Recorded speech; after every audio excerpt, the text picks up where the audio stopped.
After 12 years of carrying my parents, my dad handed everything to my sister, who had only returned 1 week ago.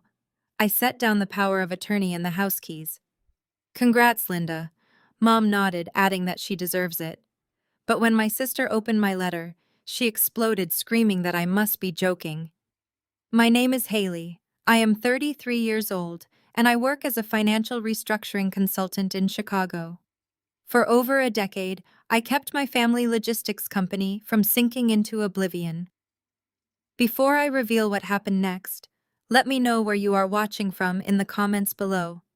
Hit that like button and subscribe if you have ever had to watch the golden child get everything while you did all the heavy lifting. The clinking of crystal glasses echoed through the private dining room at one of the most exclusive steakhouses in Chicago.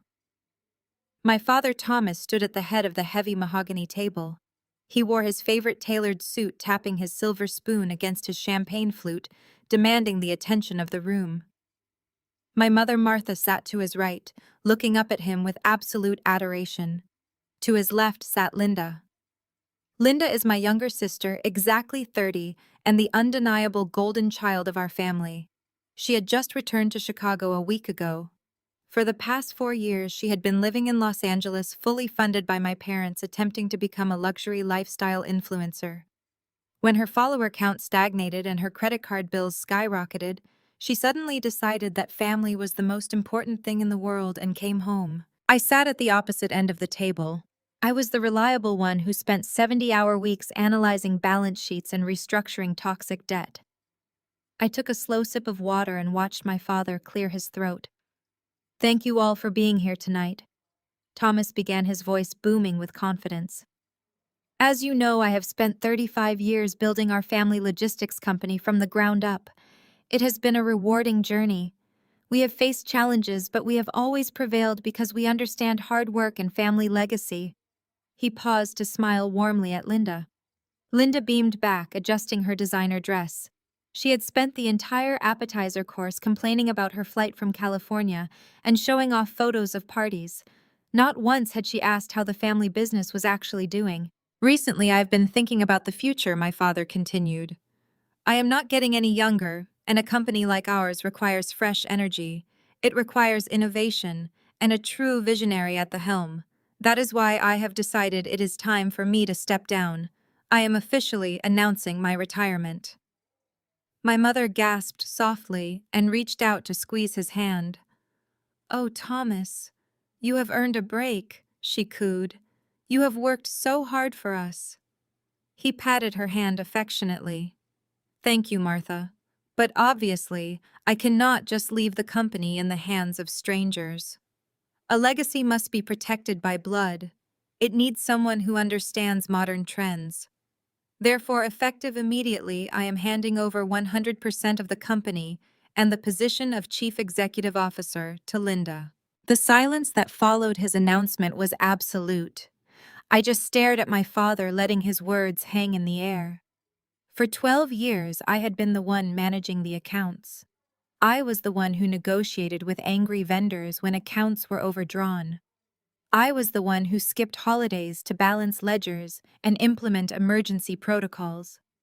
Linda had never even read a profit and loss statement. She did not know the difference between gross revenue and net profit.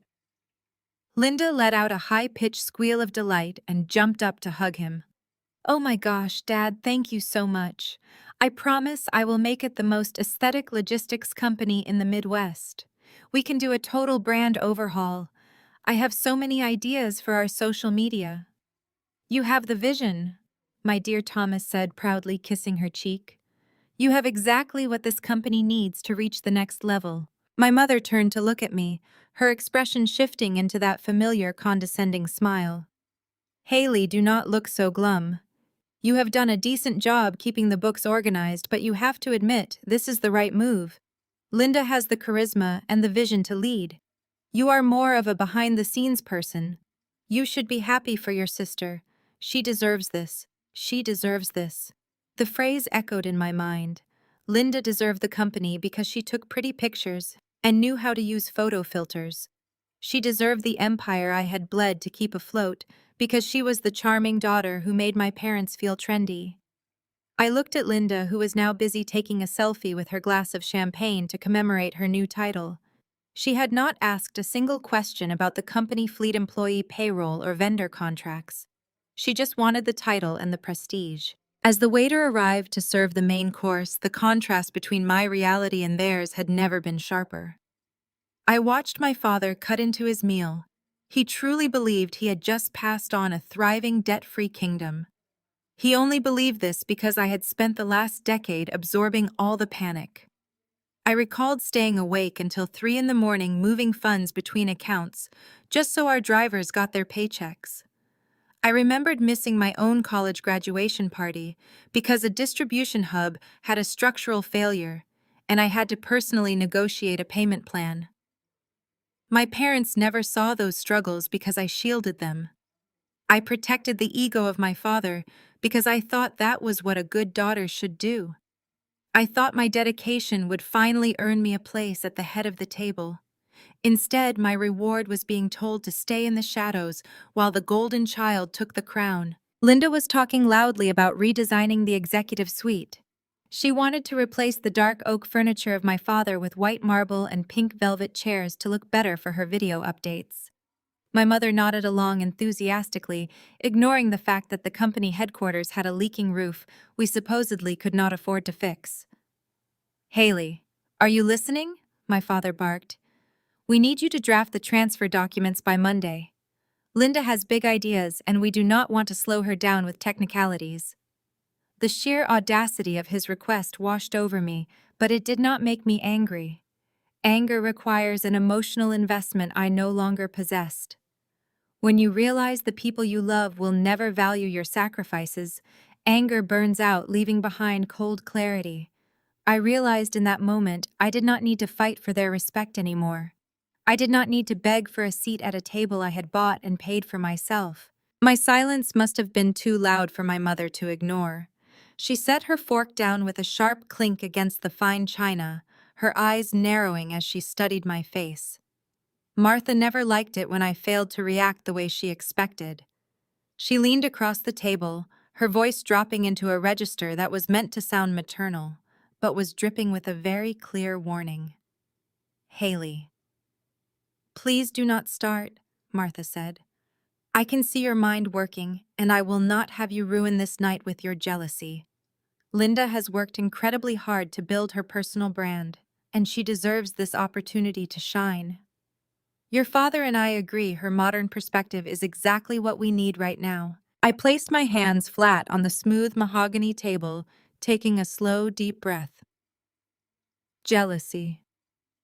Mom, is that what you genuinely think this is?" I asked, my voice remaining perfectly level. "I am not jealous.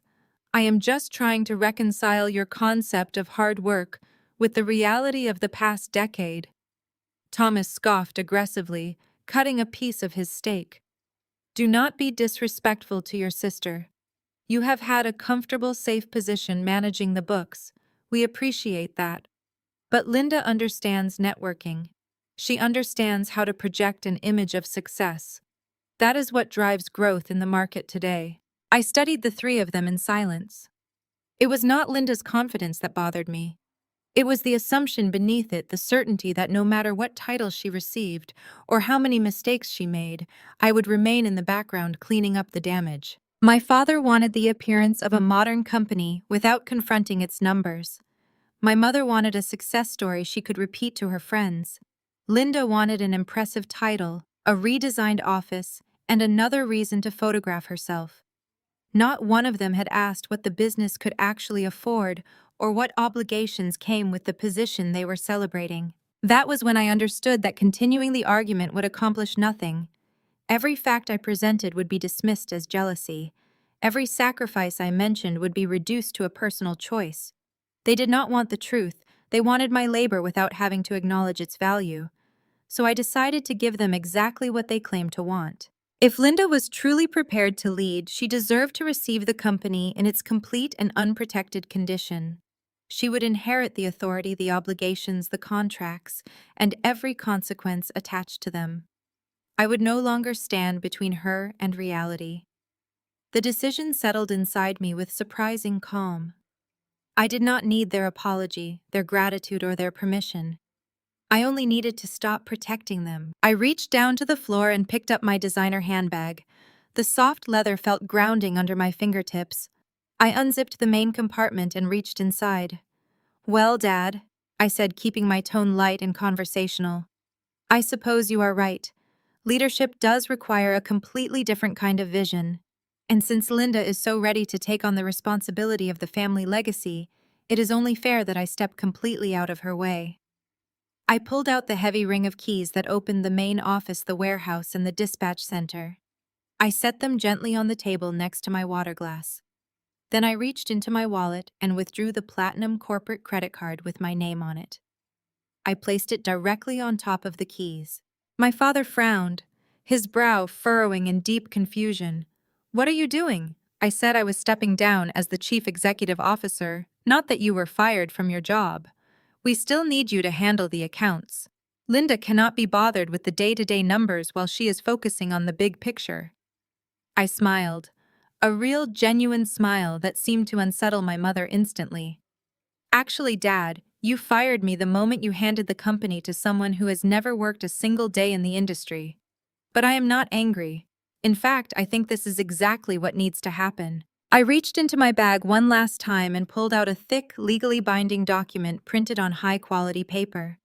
It was the comprehensive power of attorney that Thomas had signed over to me 5 years ago when the company was facing its first major federal audit. That document had given me the legal authority to negotiate debt, sign contracts, and keep the business operating without his direct involvement. It was the shield that had protected him from knowing just how dire his financial mismanagement had become.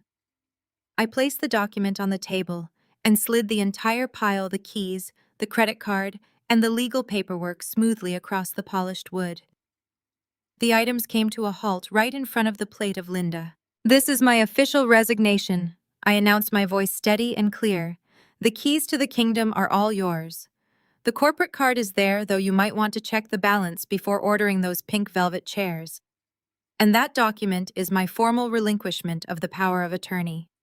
As of this exact moment, I have absolutely no legal or financial ties to the company." Martha gasped, shaking her head. "Haley, you cannot be serious. You are throwing a tantrum just because your sister got a promotion. This is exactly the kind of negative energy we do not need." Thomas slammed his fist onto the table. "Pick those up right now. You are acting like a spoiled child. You will come to the office on Monday and do your job. You owe this family your loyalty." I looked my father straight in the eyes. "I gave this entire family 12 years of my life. I gave you my 20s. I gave you my time, my energy, and peace of mind. I kept your legacy alive while you praised Linda for spending money we did not have. My loyalty account is completely overdrawn." I turned my gaze to my sister. She was staring at the keys, looking momentarily unsure, like a child who had just been handed a complicated toy she did not know how to operate. "Congrats, Linda," I said softly. "You wanted the empire. It is all yours." I did not wait for her to respond. Instead, I reached into the interior pocket of my handbag and pulled out one final item. It was a thick manila envelope, completely unmarked and securely sealed. I held it for a brief second, feeling the weight of the paper inside. This was the culmination of a decade of financial gymnastics, the reality of the family legacy my father was so proud of passing down. I placed the envelope deliberately on top of the keyring and the platinum credit card. The crisp paper formed a neat roof over the symbols of my servitude. My mother watched my hands. Her lips parted in confusion while my father crossed his arms defensively. He was waiting for a punchline, still convinced this was just a display of sibling rivalry. He had absolutely no idea that the envelope contained the literal destruction of his entire worldview. I opened my wallet and retrieved 5 crisp $100 bills. I laid them neatly next to my untouched champagne flute. "That should cover my steak and the appetizer I barely touched," I said quietly. "I always pay my own way. You both taught me the importance of financial independence after all." My father slammed his fist on the table, rattling the silverware. "You sit back down right now, Haley. You do not walk away from this family when we are in the middle of a business discussion. If you leave this restaurant, do not bother coming to the office on Monday. You will be entirely cut off. I smiled at the hollow threat. I am already cut off, Dad. I cut myself off the moment I signed that resignation letter. There is no office for me to go to on Monday, and there might not be an office for any of you to go to either. I picked up my coat from the back of the chair and draped it over my arm.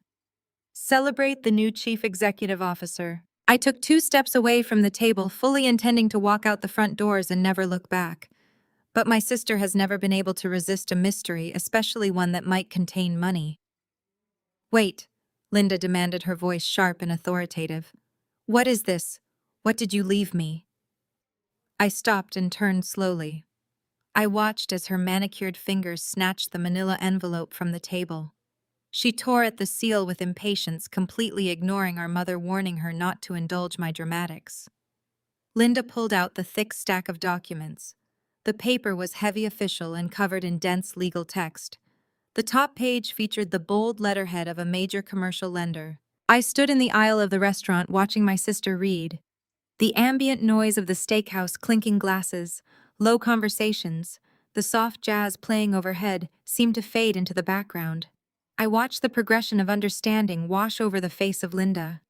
First, there was annoyance as her eyes scanned the complex legal jargon she was completely ill-equipped to comprehend. Then her eyes snagged on the numbers printed in bold ink near the center of the page. I saw her brow furrow. I saw her lips move silently as she counted the zeros. I saw the exact moment the carefree influencer facade shattered, replaced by raw panic. The blood drained from her face so fast she looked physically ill. Her hands began to shake, causing the heavy pages to rustle loudly in the quiet dining room. What is it, darling? My mother asked, leaning closer to peer at the documents. Is it a contract? Did she steal a contract from us? Linda did not answer her.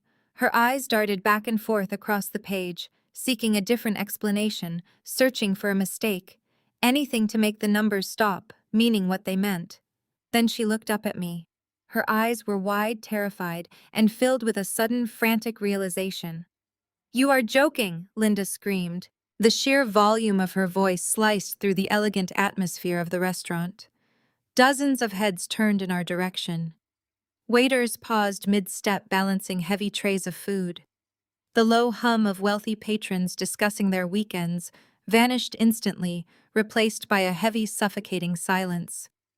My mother flinched, mortified by the public outburst. Linda, lower your voice immediately, she hissed. People are staring. What on earth is wrong with you? But Linda could not lower her voice. She threw the papers onto the center of the table like they were actively burning her hands. Look at it, Linda shrieked, pointing a trembling finger at the documents. Look at what she did. Dad, look at the paper. My father, irritated by the spectacle, but finally realizing something was terribly wrong, snatched the documents from the table. He pulled his reading glasses from his breast pocket and shoved them onto his face. I stood perfectly still, watching the man who had discarded me read the reality of his own making. As my father read this top page, his chest stopped moving. He stopped breathing entirely. The document was a formal, legally binding notice of default. It detailed the immediate acceleration of a massive corporate loan. Because he was struggling to comprehend the text, I decided to help him out. I projected my voice just enough to be heard clearly over the quiet whispers of the surrounding tables. That is a notice of default, Dad, I said calmly. The company you just proudly handed over to your favorite daughter is completely hollow. It possesses 0 liquid assets, heavily leveraged equipment, and precisely $4.5 million in toxic high-interest corporate debt. My mother gasped, a sharp intake of air that sounded like she was choking. 4.5 million. Thomas, what is she talking about? Our company is thriving. We just bought a new fleet of trucks last year. You leased a new fleet of trucks last year, Mom, I corrected her. You leased them using the line of credit I secured by personally guaranteeing the interest payments. The company has not turned an actual profit in 8 years. Every vacation you took, every country club membership you paid for, and every penny you funneled to Linda in Los Angeles was financed by debt that I restructured just so Dad could keep his pride intact. My father looked up from the papers, his face a mixture of rage and terror. The balloon payment, he choked out, his voice a hoarse whisper. It says the entire principal balance is due in 30 days. This is impossible. We had a restructuring agreement. We had a deal with the creditors to amortize this over the next 20 years. We did have a deal, I agreed. But if you read paragraph 4 of the original restructuring contract, you will notice a key man clause. The creditors only agreed to those lenient terms because I was the one managing the finances. My signature on the power of attorney was the only collateral keeping them at bay. When I revoked my power of attorney and resigned my position tonight, that clause was triggered. The restructuring agreement is null and void. The entire $4.5 million balance is due in exactly 30 days. Have fun managing that, Linda. My father stared at the document as if it had suddenly burst into flames. His thick hands trembled violently, causing the heavy legal pages to rustle loudly in the dead silence of the restaurant. He flipped to the second page, his eyes frantically scanning the signatures and the detailed creditor information printed in bold black ink. His face, previously flushed with the pride of his retirement announcement, drained of all color until it turned a sickly pale gray. He locked onto a specific line of text at the bottom of the page. "Wait a minute," Thomas muttered, his voice barely a hoarse whisper. He looked up, squinting through his reading glasses. "This creditor listed right here. Apex Financial Solutions. Who is that? I have never heard of this firm in my entire life. We have always dealt directly with the National Bank for our corporate loans. Who bought our debt?" I smiled, feeling a profound sense of absolute peace wash over my shoulders. Apex Financial Solutions is a private limited liability company, I stated clearly, projecting my voice so my mother and sister could hear every single syllable. It was legally formed 5 years ago, specifically to purchase high-risk commercial debt that standard corporate banks were actively preparing to write off. When the National Bank decided to call in your primary loans and force the family business into a federal bankruptcy proceeding, Apex Financial Solutions stepped in immediately. They bought your toxic debt portfolio for pennies on the dollar and offered you that incredibly generous 20-year restructuring plan you have been relying on. My father looked up at me, his face now slick with a sudden layer of cold sweat. Why would a private financial firm ever do that for a failing logistics company? He asked, his voice shaking with a terrifying mixture of confusion and mounting dread. "Because I own Apex Financial Solutions," I replied smoothly. "I am the sole proprietor and the primary stakeholder." My mother gasped so loudly she nearly choked on her breath, clutching her expensive pearl necklace to her chest. Linda dropped her phone directly onto her porcelain dinner plate with a sharp clack, her jaw hanging wide open.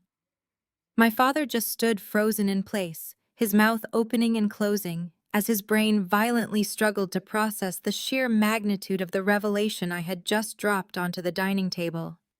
"You own the debt," Thomas finally whispered the words scraping out of his throat. "You secretly bought your own family company debt." "Yes, Dad, I certainly did," I said.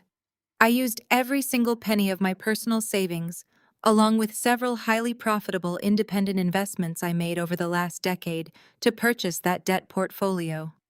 I did it to save you from complete financial ruin and the total humiliation of public bankruptcy.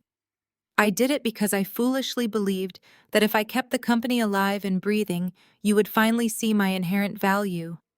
I thought you would eventually recognize that I was the one actively protecting the family legacy while you slept peacefully at night. Instead, you deliberately handed my decade of hard work over to a woman whose greatest worldly achievement is a sponsored video post for a teeth-whitening company." Linda slammed her palms aggressively on the table, her face flushing a deep, angry crimson. "You set me up!" she screamed, completely abandoning any remaining pretense of her refined influencer persona. "You planned this whole thing just to humiliate me in public. You knew Dad was going to give me the company tonight, and you deliberately pulled the rug out from under me to make me look stupid. You are a terrible, jealous sister. I looked at her with pure, unfiltered indifference. I did not set you up, Linda. You set yourself up the exact moment you accepted a chief executive position without bothering to read a single financial statement or asking to see the general ledger. I just stopped being your invisible safety net. I picked up my coat and turned toward the exit, done with the conversation. I walked briskly through the elegant dining room, my heels clicking sharply against the polished hardwood floor. The cool, climate-controlled air of the restaurant suddenly gave way to the humid, heavy atmosphere of the Chicago evening as I pushed through the heavy glass double doors. A light rain had begun to fall, slicking the pavement and reflecting the bright neon lights of the city street. I handed my ticket to the valet attendant and waited quietly under the protective canvas awning. Behind me, the restaurant doors burst open again with a loud, dramatic bang. "Haley, wait right there." My father marched out into the damp night air, his face twisted into a mask of pure, unfiltered rage. My mother hurried close behind him, struggling to keep her balance in her expensive heels while clutching her designer shawl against the freezing drizzle. Linda trailed them both, still holding the notice of default like it was a live grenade. I turned to face them, feeling absolutely nothing but cold, refreshing clarity. "You cannot just walk away from this disaster," Thomas shouted, completely ignoring the valet who was pulling my car around the corner. "You tricked us. You committed fraud by deliberately hiding this massive financial detail from the family." There was absolutely no fraud. I corrected him smoothly, stepping slightly out of the rain. I operated entirely within the strict boundaries of corporate finance law. I formed a legitimate legal entity, purchased a debt portfolio legally, and extended you a very generous financial lifeline. You signed all the paperwork yourself, Dad. You just never bothered to read the details of the restructuring entity because you assumed I would always take care of everything for you. You took my competence completely for granted. My mother stepped forward, placing a trembling hand on my forearm. Her eyes were wide and filled with desperate pleading. "Haley, please, you have to fix this immediately. We are family. You cannot destroy your sister like this on her first week back. She just got home from California. She needs a fair start in life. If you own this massive debt, you can just forgive it right now. You have to transfer your company wealth directly to Linda, or at least wipe the slate clean so she can run the logistics business properly and build her future." The sheer audacity of her ridiculous demand actually made me laugh out loud. A short, sharp sound that echoed loudly in the quiet, rain-slicked street.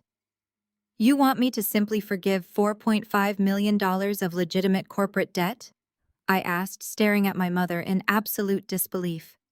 "You want me to transfer the wealth I built directly to Linda so she can have a fair start?" "Mom, she has had nothing but fair starts her entire life. You funded her luxury apartment. You paid her credit card bills. You literally just handed her my executive job on a silver platter." "That is completely different," Martha pleaded. "She needs our support right now. You do not need this money." "I refuse to fund her delusions any longer," I stated coldly. Thomas pointed a shaking finger at me. "Then you are officially disowned. You will fail miserably without this family name." I slid into my waiting luxury car, ignoring his screams. I drove away into the dark, rainy Chicago night, leaving them behind forever, feeling totally free. 7 days later, the morning sun poured through the floor-to-ceiling windows of my corner office in downtown Chicago. The transition from the dusty, windowless dispatch center of the family logistics company to this pristine high-rise suite was a physical manifestation of my freedom. I sat behind a sleek glass desk, sipping a perfectly brewed espresso, reviewing the quarterly portfolio returns for my boutique financial firm. My independent company, Apex Financial Solutions, was operating flawlessly. Without the dead weight of my father and his constant demands dragging down my mental energy, my productivity had skyrocketed. My assistant, a sharp and incredibly efficient young woman named Chloe, walked in and handed me a thick folder containing our newest client acquisitions. We had just signed 3 major regional developers who were looking for aggressive debt restructuring. They came to me specifically because of my newly established reputation for being ruthless, clinical, and highly effective. I flipped open the folder and scanned the numbers, a genuine smile forming on my face. The profit margins were exceptional. The business ecosystem I had built in secret over the last 5 years was not just surviving my family exile, it was actively thriving. I did not need the family name. I did not need the approval of my father. I only needed my own sharp instincts and the capital I had fiercely protected. I signed the bottom of the client agreement, handed the folder back to Chloe, and instructed her to initiate the onboarding protocols. Everything in my world was organized, profitable, and entirely under my control.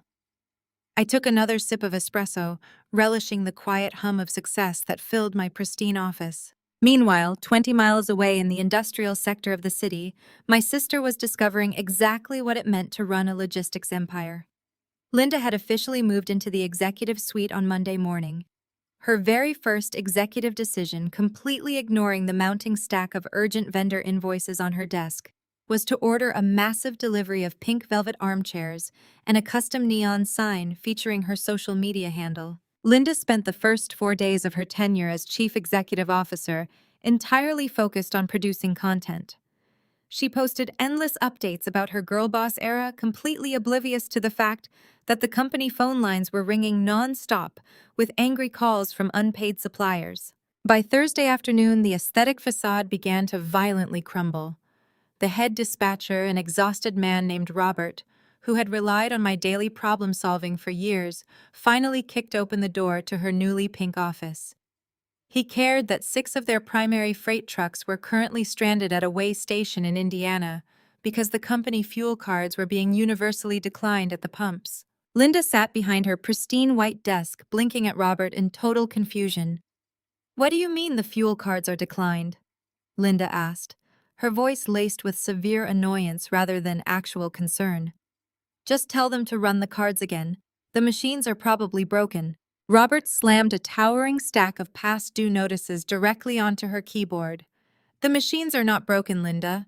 The accounts are completely maxed out. We have 30 drivers on the road right now who cannot buy diesel. The payroll processor needs the weekly funding transfer authorized by 3 o'clock today, or nobody in this building is getting their paycheck tomorrow morning. I need you to authorize the cash transfers immediately." The profound irritation on the face of Linda slowly morphed into genuine panic. She had never actually paid a bill in her entire life. She assumed a corporate bank account was simply a magical, bottomless well of money that replenished itself. She pushed the stack of past due notices away like they were infected with a disease and opened her company laptop. It took her 20 minutes just to figure out how to log into the primary banking portal. She navigated to the main dashboard. She clicked on the account summary tab, fully expecting to see millions of dollars waiting for her brilliant creative direction. Instead, the screen loaded to reveal a stark, terrifying reality. The operating account showed a balance of $412. The payroll account was completely empty. The primary corporate credit line, the one I had personally guaranteed and subsequently severed ties with during that fateful dinner, showed a blazing red error message indicating it was completely frozen, pending guarantor review. Linda stared at the computer monitor, her breath catching sharply in her throat. The numbers refused to change. $412. That was the entirety of the liquid cash keeping the logistics empire of her father afloat. Robert tapped his heavy work boots impatiently against the marble floor.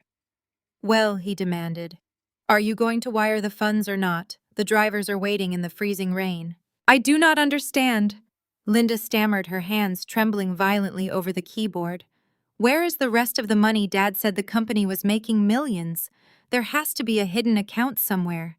Haley must have hidden the money before she left. She stole it. She must have stolen the operating funds." Robert looked at her with pure, unfiltered disgust.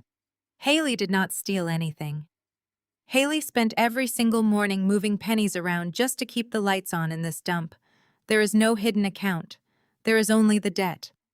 Now are you going to pay the men, or do I tell them to park the trucks and walk off the job?" The walls of the newly decorated office suddenly felt incredibly small. Linda felt a cold, suffocating wave of absolute terror crash over her shoulders. The influencer persona completely evaporated, leaving behind a terrified 30-year-old woman who had absolutely no idea how to operate a failing supply chain. She picked up her cell phone with shaking fingers and dialed the number of our father. It rang 5 times before going to voicemail. Thomas was out on the golf course, blissfully enjoying his first official week of retirement, completely unaware that the golden child he had chosen to protect his legacy was currently drowning in a multi-million-dollar disaster she could not even comprehend. Linda frantically dialed our mother next, her fingers slipping on the smooth glass screen of her phone. Martha answered on the second ring, her voice exceptionally bright and cheerful against the soothing background noise of a luxury day spa. "Mom," Linda gasped, her voice cracking with mounting hysteria. "There is absolutely no money. The corporate bank accounts are totally empty, and these huge angry truck drivers are yelling at me about diesel fuel. I do not know what to do." Martha simply laughed, a very light, dismissive sound. "Oh, darling, do not stress yourself out over minor accounting glitches. Just put it on the corporate card and call the bank on Monday. You are the CEO, now you just have to project confidence." Linda looked at the severed platinum corporate card sitting uselessly on her desk, the one I had surrendered at the restaurant. She realized with horrifying clarity that projecting confidence could not buy diesel fuel. She dropped her head into her hands and let out a long, desperate sob. The kingdom she had so eagerly stolen was already burning to the ground, and she was trapped right in the center of the roaring flames. The panic in the pink velvet office quickly morphed into a frantic, desperate energy. Linda wiped the tears from her perfectly contoured cheeks and grabbed the desk phone. She was the chief executive officer now. She just needed to demand respect. She dialed the premium corporate banking number she found on the back of a dusty file folder. After navigating a maze of automated prompts, she finally reached a human representative. "This is Linda, the new CEO of the logistics company," she announced, her voice shaking only slightly. "I need you to unfreeze our primary credit line immediately. We have trucks stranded, and I need to authorize emergency wire transfers." The bank representative typed something on his keyboard, his silence stretching for several agonizing seconds. "I apologize, madam, but I cannot authorize any overrides," the man stated in a cold, mechanical tone. "Your corporate accounts are under an administrative lock." The primary guarantor, Haley, officially revoked her power of attorney last week. That action automatically triggered a hard freeze on all operational credit lines pending a full financial review. Linda gripped the phone so tightly her knuckles turned white. "But I am the CEO," she insisted, her voice rising in pitch. "I am authorizing the release. You have to listen to me." "I am sorry," the representative replied, completely unmoved by her title. "Our records indicate this company is carrying $4.5 million in debt, with a balloon payment due in less than 30 days. Without the previous guarantor securing the daily operating funds, the bank views this business as a critical default risk. We cannot release a single dollar until the entire debt portfolio is addressed. If you have further questions, you will need to direct them to your legal counsel." The line went dead. Linda slowly lowered the phone. The reality of the situation crashed down on her with the weight of a physical blow. She did not just lack cash, she was entirely locked out of the financial system. Robert walked back into her office, his arms crossed over his chest. His expression held zero sympathy. "The drivers are calling again," he demanded. "Are the wire transfers going through or what?" Linda swallowed hard, unable to look him in the eye. "Tell them to wait," she whispered. "Tell them I will fix it on Monday." Robert let out a harsh, bitter laugh. "They are not waiting until Monday, Linda. They are out of hours and out of fuel. I am telling them to drop the trailers at the nearest secure lots and find their own rides home. You just shut down the entire Midwest route." Before Linda could stop him, Robert turned on his heel and walked out, leaving her entirely alone in the silent executive suite. The company phone lines continued to flash red with incoming calls from furious vendors demanding their weekly payments. The glamorous vision of a revitalized lifestyle brand evaporated instantly. Linda was not a visionary leader. She was the captain of a sinking ship, and the water was already rising above her desk. She grabbed her designer purse and ran out of the building, ignoring the confused stares of the few remaining office employees. She climbed into her incredibly expensive new luxury car and quickly sped toward the highly exclusive suburban country club where her parents typically spent their lazy Friday afternoons.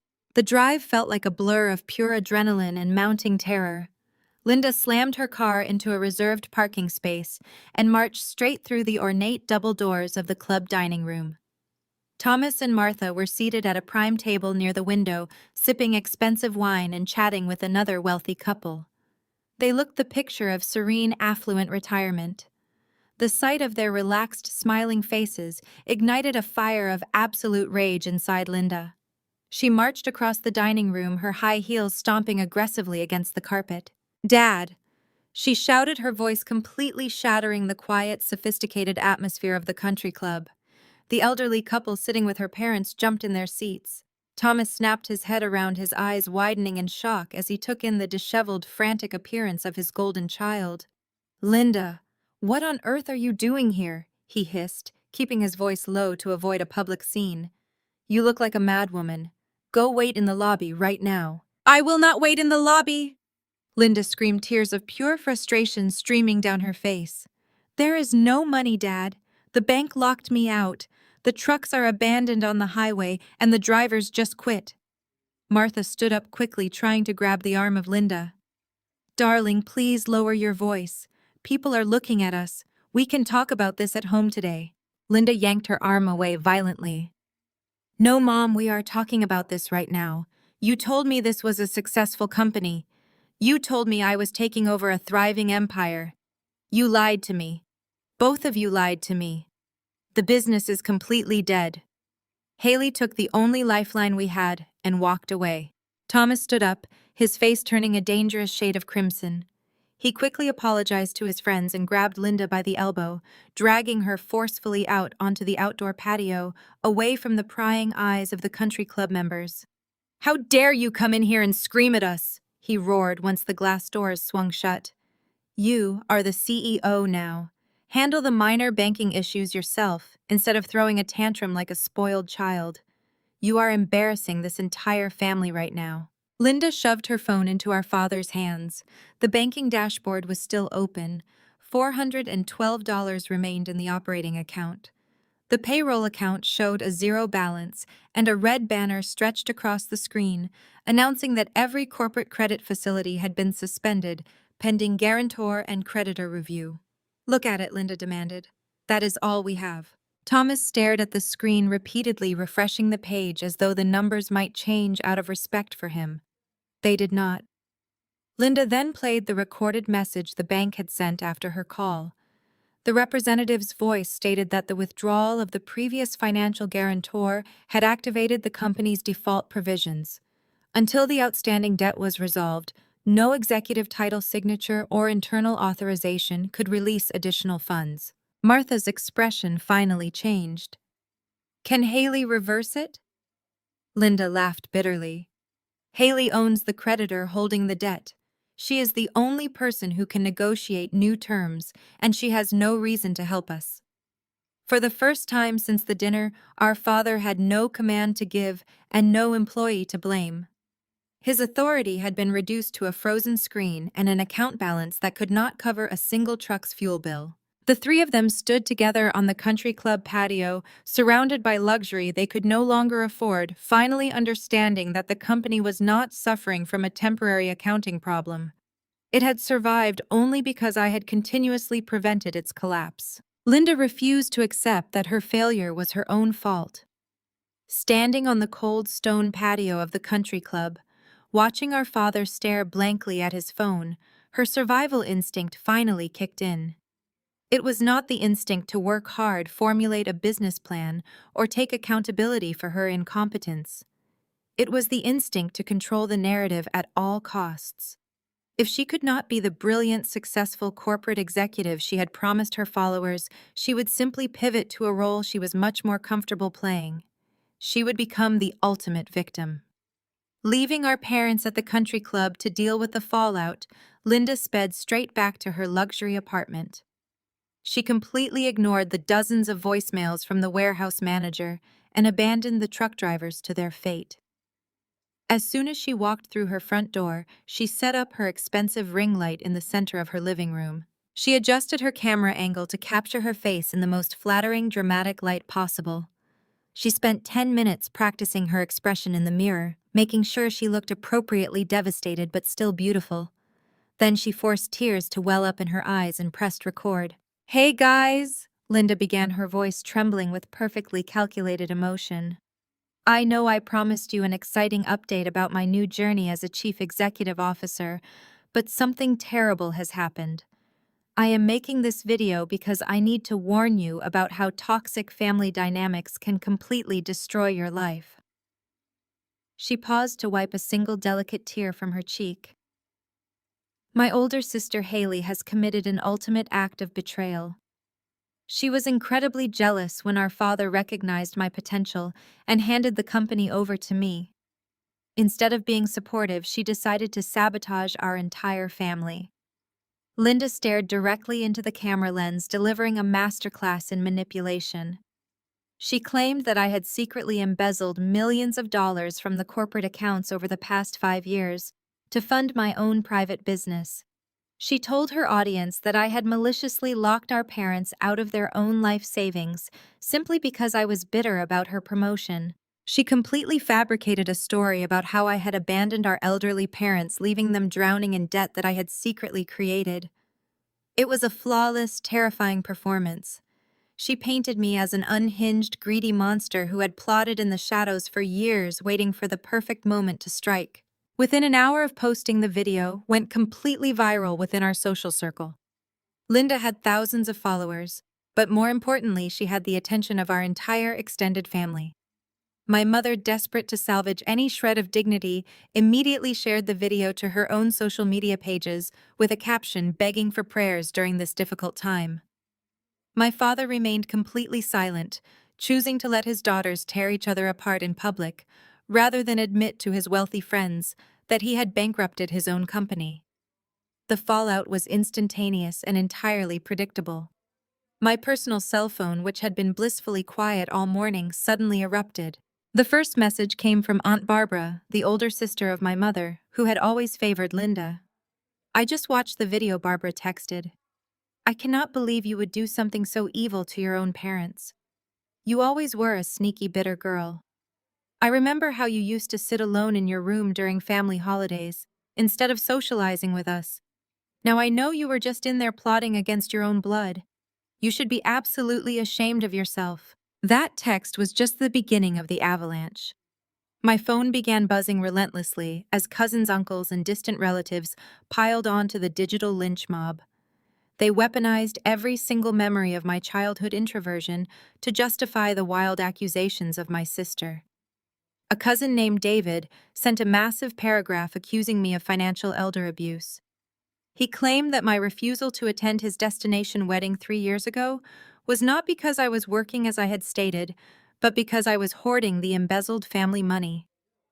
A family friend named Susan left a scathing voicemail, loudly demanding that I return the money I stole from Thomas and Martha before she contacted the authorities herself. They completely ignored the logical impossibilities of the claims. They did not care that a massive commercial bank would never simply allow an accountant to steal $4 million. They did not care to ask for a single shred of actual proof. They only cared about the narrative that Linda had spoon-fed them because it perfectly validated the prejudices they already held against me.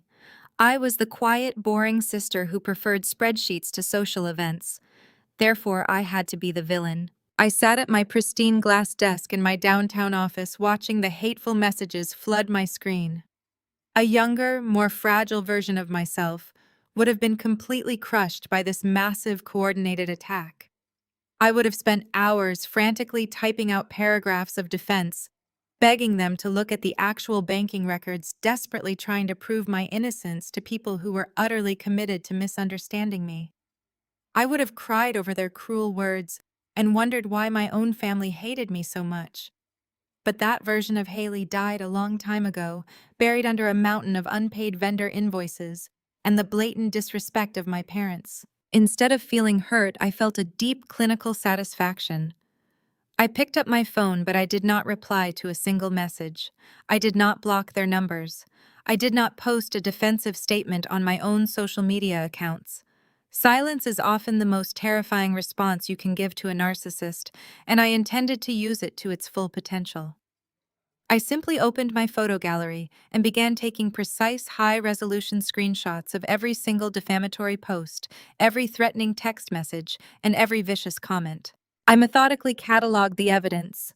I saved the video Linda posted, downloading a hard copy directly to my encrypted secure server in case she realized her mistake and tried to delete it later. I took screenshots of my mother actively sharing the lies and endorsing the false narrative. I documented the specific names of every relative who accused me of federal crimes based on an internet video. It took me nearly 2 hours to organize the massive influx of digital harassment into a neat, highly detailed digital folder. Once the folder was complete, I drafted a brief professional email to my corporate attorney, a ruthless and incredibly sharp woman named Patricia. I attached the entire file of screenshots and the downloaded video. The subject line simply read, "Evidence of public defamation and libel for review." I hit send, took a slow, refreshing sip of my perfectly brewed espresso, and went right back to reviewing the quarterly portfolio returns for my clients. Linda thought she was winning a public relations war. She thought that by turning the extended family against me, she could pressure me into surrendering the debt portfolio and saving her from the consequences of her own actions. She genuinely believed that social shame was the ultimate weapon, because in her shallow world, public perception was the only thing that actually mattered. She had absolutely no idea that in the real world of corporate finance and civil litigation, public perception means absolutely nothing compared to documented evidence. Every time she opened her mouth to tell another lie, she was simply handing me another loaded weapon. By accusing me of criminal embezzlement on a public platform, she had crossed the line from a simple family dispute into actionable, severe defamation. She was no longer just a spoiled sister throwing a tantrum over a frozen bank account. She was actively causing measurable damage to my professional reputation as a financial consultant. And in the corporate world, damaging the reputation of a financial firm comes with a very steep, very literal price tag. My phone buzzed again. It was a reply from my attorney, Patricia. The email contained only 2 sentences. "I have received the files and reviewed the video. Let them keep talking. We are going to absolutely bury them." I smiled, setting my phone face down on the desk. Let Aunt Barbara send her angry texts. Let my mother cry on social media. Let Linda believe she was the hero of her own fabricated story.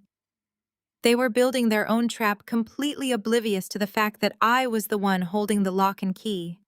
They wanted a war of words, but I was preparing for a legal slaughter.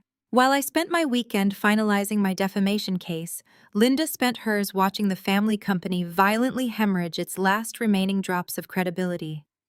By Monday morning, the situation at the warehouse had deteriorated from a crisis into a complete catastrophe. The few administrative staff members who actually showed up for work were greeted by empty loading docks and angry voicemail inboxes. Robert, the head dispatcher, had officially resigned via a terse text message, taking the last shred of operational knowledge with him. Linda was completely isolated in her pink velvet office, surrounded by the rotting corpse of a logistics empire she still did not understand. Desperation makes people do incredibly stupid things, and my sister had always been an overachiever when it came to making terrible decisions. I learned the exact details of her next move later that afternoon. Realizing that the corporate bank accounts were truly frozen, and that our father was too humiliated to beg his country club friends for a bridge loan, Linda decided she needed to generate her own revenue. She left her pristine executive suite and ventured down the hall to the small, windowless office I had occupied for 12 years. It was a space she had previously mocked for being depressing and cramped. Now it was her only hope. She began tearing through my old filing cabinets, aggressively ripping open drawers and tossing empty file folders onto the linoleum floor. She was searching for hidden checks, emergency cash reserves, or anything she could immediately liquidate to save face. What she found instead was an old scratched external hard drive tucked all the way in the back of the bottom desk drawer. It was a drive I had used years ago when I first started building Apex Financial Solutions. I had wiped the drive before leaving, but I had intentionally left one specific document buried in a deep subfolder. It was an outdated preliminary contact list of potential investors and high net worth clients I had networked with during my early days of independent consulting. The list contained names, private email addresses, and the names of their primary corporate entities. To a seasoned financial expert, it was just a list of cold leads. To a desperate financially illiterate influencer, it looked like a literal goldmine. Linda plugged the hard drive into her laptop and opened the file. Her eyes widened as she scanned the names of prominent Chicago real estate developers, wealthy venture capitalists, and successful regional business owners. These were the exact same people I now represented exclusively through Apex Financial. Linda did not see professional relationships built on years of trust and meticulous financial strategy. She only saw dollar signs. She assumed that since I was their consultant, she could simply step into my shoes, just like she had tried to step into my role as the chief executive officer without doing any of the actual hard work. She sat at my old battered desk and opened her corporate email account. The company server was still active even if the bank accounts were not. Linda decided to execute a hostile takeover of my private client roster. She spent the next hour drafting a mass email.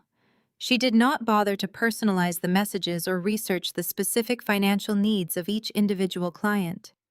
She simply wrote a blanket template that perfectly captured her distinct brand of arrogant delusion. The email was a masterpiece of corporate sabotage and blatant libel. She introduced herself as the new visionary leader of the family logistics empire, stating she was officially taking over all private financial consulting accounts previously managed by her older sister. That alone would have been mildly amusing, but Linda could not stop herself from twisting the knife. She had to explain why I was no longer managing their portfolios, and she decided to double down on the lies she had already spewed across social media. She wrote that I had been abruptly terminated from the family business due to severe financial irregularities. She explicitly claimed that I was currently the subject of an active federal investigation for corporate embezzlement and gross mismanagement of client funds. She warned them that their portfolios were in immediate danger if they remained under my control. Then she delivered her grand pitch.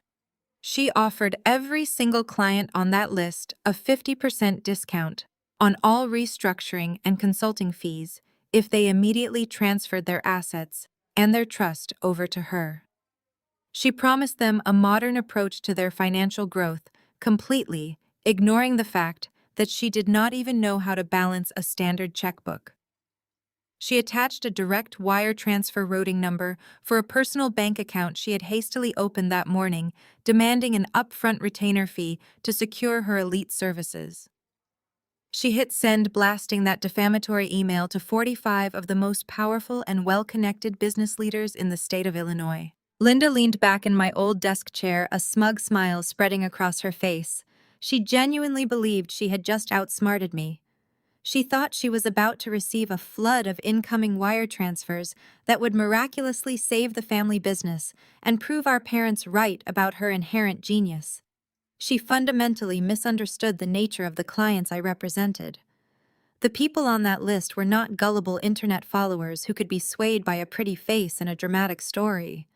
They were ruthless, analytical sharks who had built their own empires by strictly verifying every single piece of information they received. They knew me. They knew my absolute dedication to discretion, my flawless track record, and the aggressive financial strategies I used to protect their wealth. At exactly 2 o'clock that afternoon, I was sitting in my office reviewing a complex merger agreement for a new client. The heavy glass door swung open, and my assistant Chloe walked in. Her usual calm and professional demeanor was slightly fractured by a look of sheer disbelief. She was holding a thick stack of freshly printed papers. "Haley," Chloe said, her voice tight with suppressed incredulity. "You need to see this immediately. I have received 32 forwarded emails in the last 15 minutes. Our clients are deeply confused, and a few of them are extremely angry on your behalf." I set my pen down and took the stack of papers from her hands. The top page was an email forwarded directly from one of the wealthiest real estate moguls in Chicago. The forwarded message was the mass email Linda had just sent. I read through her chaotic, desperately bold pitch. I read the explicit accusation that I was under federal investigation. I read her pathetic attempt to solicit retainer fees into a personal checking account. I did not feel a single ounce of anger. I felt a cold, sharp thrill of absolute victory. Linda had just handed me the final, undeniable piece of evidence I needed to completely destroy her. Sending a written document to high-net-worth corporate clients, falsely claiming I was under federal investigation, while simultaneously attempting to solicit funds under fraudulent pretenses, elevated her actions to a completely different legal stratosphere. She had crossed the line into textbook corporate espionage, tortious interference with business contracts, and severe wire fraud. I handed the stack of printed emails back to Chloe, my expression entirely calm, despite the absolute goldmine of evidence sitting in her hands. Chloe, I need you to do two things immediately, I said, keeping my voice steady and professional. First draft, a personalized response to every single client who forwarded this garbage. Thank them for their loyalty, and assure them that there is absolutely no federal investigation. Tell them my sister is currently experiencing a severe mental health crisis, following her sudden appointment as Chief Executive Officer, and that my legal team is handling her defamatory outreach. Reassure them their assets are entirely secure. Chloe nodded sharply, already turning toward the door. And the second thing she asked, pausing with her hand on the glass handle. Get Patricia on the phone right now, I replied. Tell her to cancel whatever afternoon meetings she has because we have a corporate espionage case to file. Within 10 minutes, my phone rang. Patricia was on the line, her voice practically vibrating with aggressive legal excitement. She had already reviewed the digital files I forwarded to her while she was on hold. Tell me you have the original non-disclosure and confidentiality agreements you signed when you were managing the logistics firm, Patricia demanded, skipping any standard pleasantries. I opened my encrypted cloud drive and quickly located the massive digital folder containing 12 years of corporate contracts. I have everything, I confirmed. When I set up Apex Financial Solutions and took over their toxic debt, I made my father sign a highly ironclad confidentiality clause. It explicitly stated that the family business, its executives, and its representatives were permanently barred from contacting my private clients or discussing my financial portfolio under any circumstances. Patricia let out a low whistle of appreciation. And since Linda formally accepted the role of Chief Executive Officer last week, she is legally bound by every single contract the company previously signed. Patricia noted, her tone sharpening into a weapon. Haley, this is not just a simple family dispute anymore. Your sister just committed textbook tortious interference. She used company resources to access your proprietary client list. She put their financial security at risk, and she put it all in writing. We are going to completely crush her. Draw up the formal cease and desist, I instructed, leaning back in my comfortable leather chair. But do not just send a standard warning letter, Patricia. I want her to feel the immediate financial weight of what she just did. Check Section 4, Paragraph B of the Confidentiality Agreement. There is a stipulated penalty clause for any breach of proprietary data. I heard the rapid clicking of a keyboard as Patricia pulled up the contract on her end. A moment of silence passed before she let out a genuine, sharp laugh. You put a $250,000 penalty fee for every unauthorized solicitation attempt, she asked, sounding profoundly impressed. I smiled, staring out at the beautiful Chicago skyline. I knew my father was careless, so I built in severe financial guardrails to protect my independent firm, I explained. I never thought my own sister would be stupid enough to trigger them on her very first week in the office.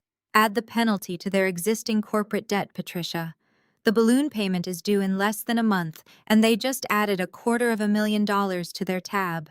I will have the document drafted and finalized within the hour, Patricia promised. I am not sending this through regular mail, Haley. I am sending a specialized corporate process server directly to her office. I want her to have to sign for it in front of whatever staff they have left. Do it. I agreed and ended the call. While I returned to my peaceful afternoon of profitable consulting, The atmosphere inside the family logistics warehouse was rapidly descending into pure, unadulterated chaos. Linda was sitting at her pristine white desk, constantly refreshing her personal banking app on her phone. She was genuinely waiting for the 50% retainer fees to magically appear in her checking account. She had convinced herself that the wealthy real estate moguls of Chicago would eagerly abandon their trusted financial advisor for a random lifestyle influencer offering a desperate discount. Instead of a notification of incoming funds, the heavy wooden door to her office suddenly swung open. A tall man in a sharp gray suit walked in carrying a thick legal envelope. He did not look like one of the angry truck drivers or a disgruntled warehouse employee. He looked entirely professional and completely unbothered by the pink velvet chairs and neon signs. Linda assumed he was a wealthy investor finally arriving to save the day. "Can I help you?" she asked, flashing her bright, practiced smile and sitting up straighter in her chair. The man approached her desk and placed a small electronic tablet in front of her. "Linda Thomas," he asked, verifying her identity. "Yes, I am the chief executive officer," she replied proudly. The man handed her an electronic pen. "I need your signature right here acknowledging receipt of these documents," he said, his voice completely devoid of any emotion. Linda eagerly signed the digital screen, assuming this was a new, lucrative contract.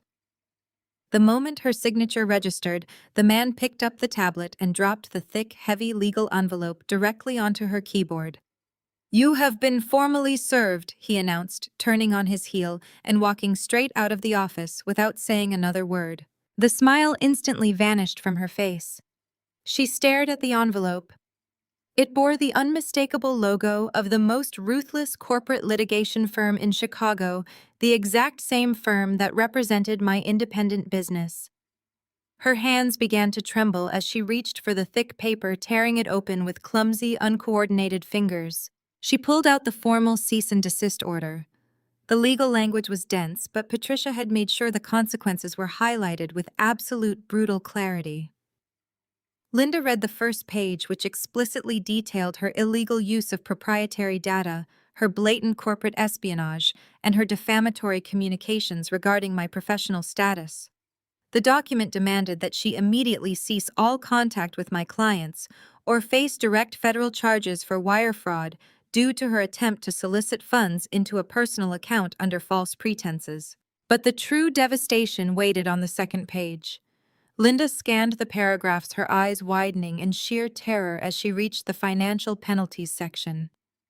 Based on the legally binding confidentiality agreement signed by the former ownership of the company, her actions constituted a direct and catastrophic breach of contract.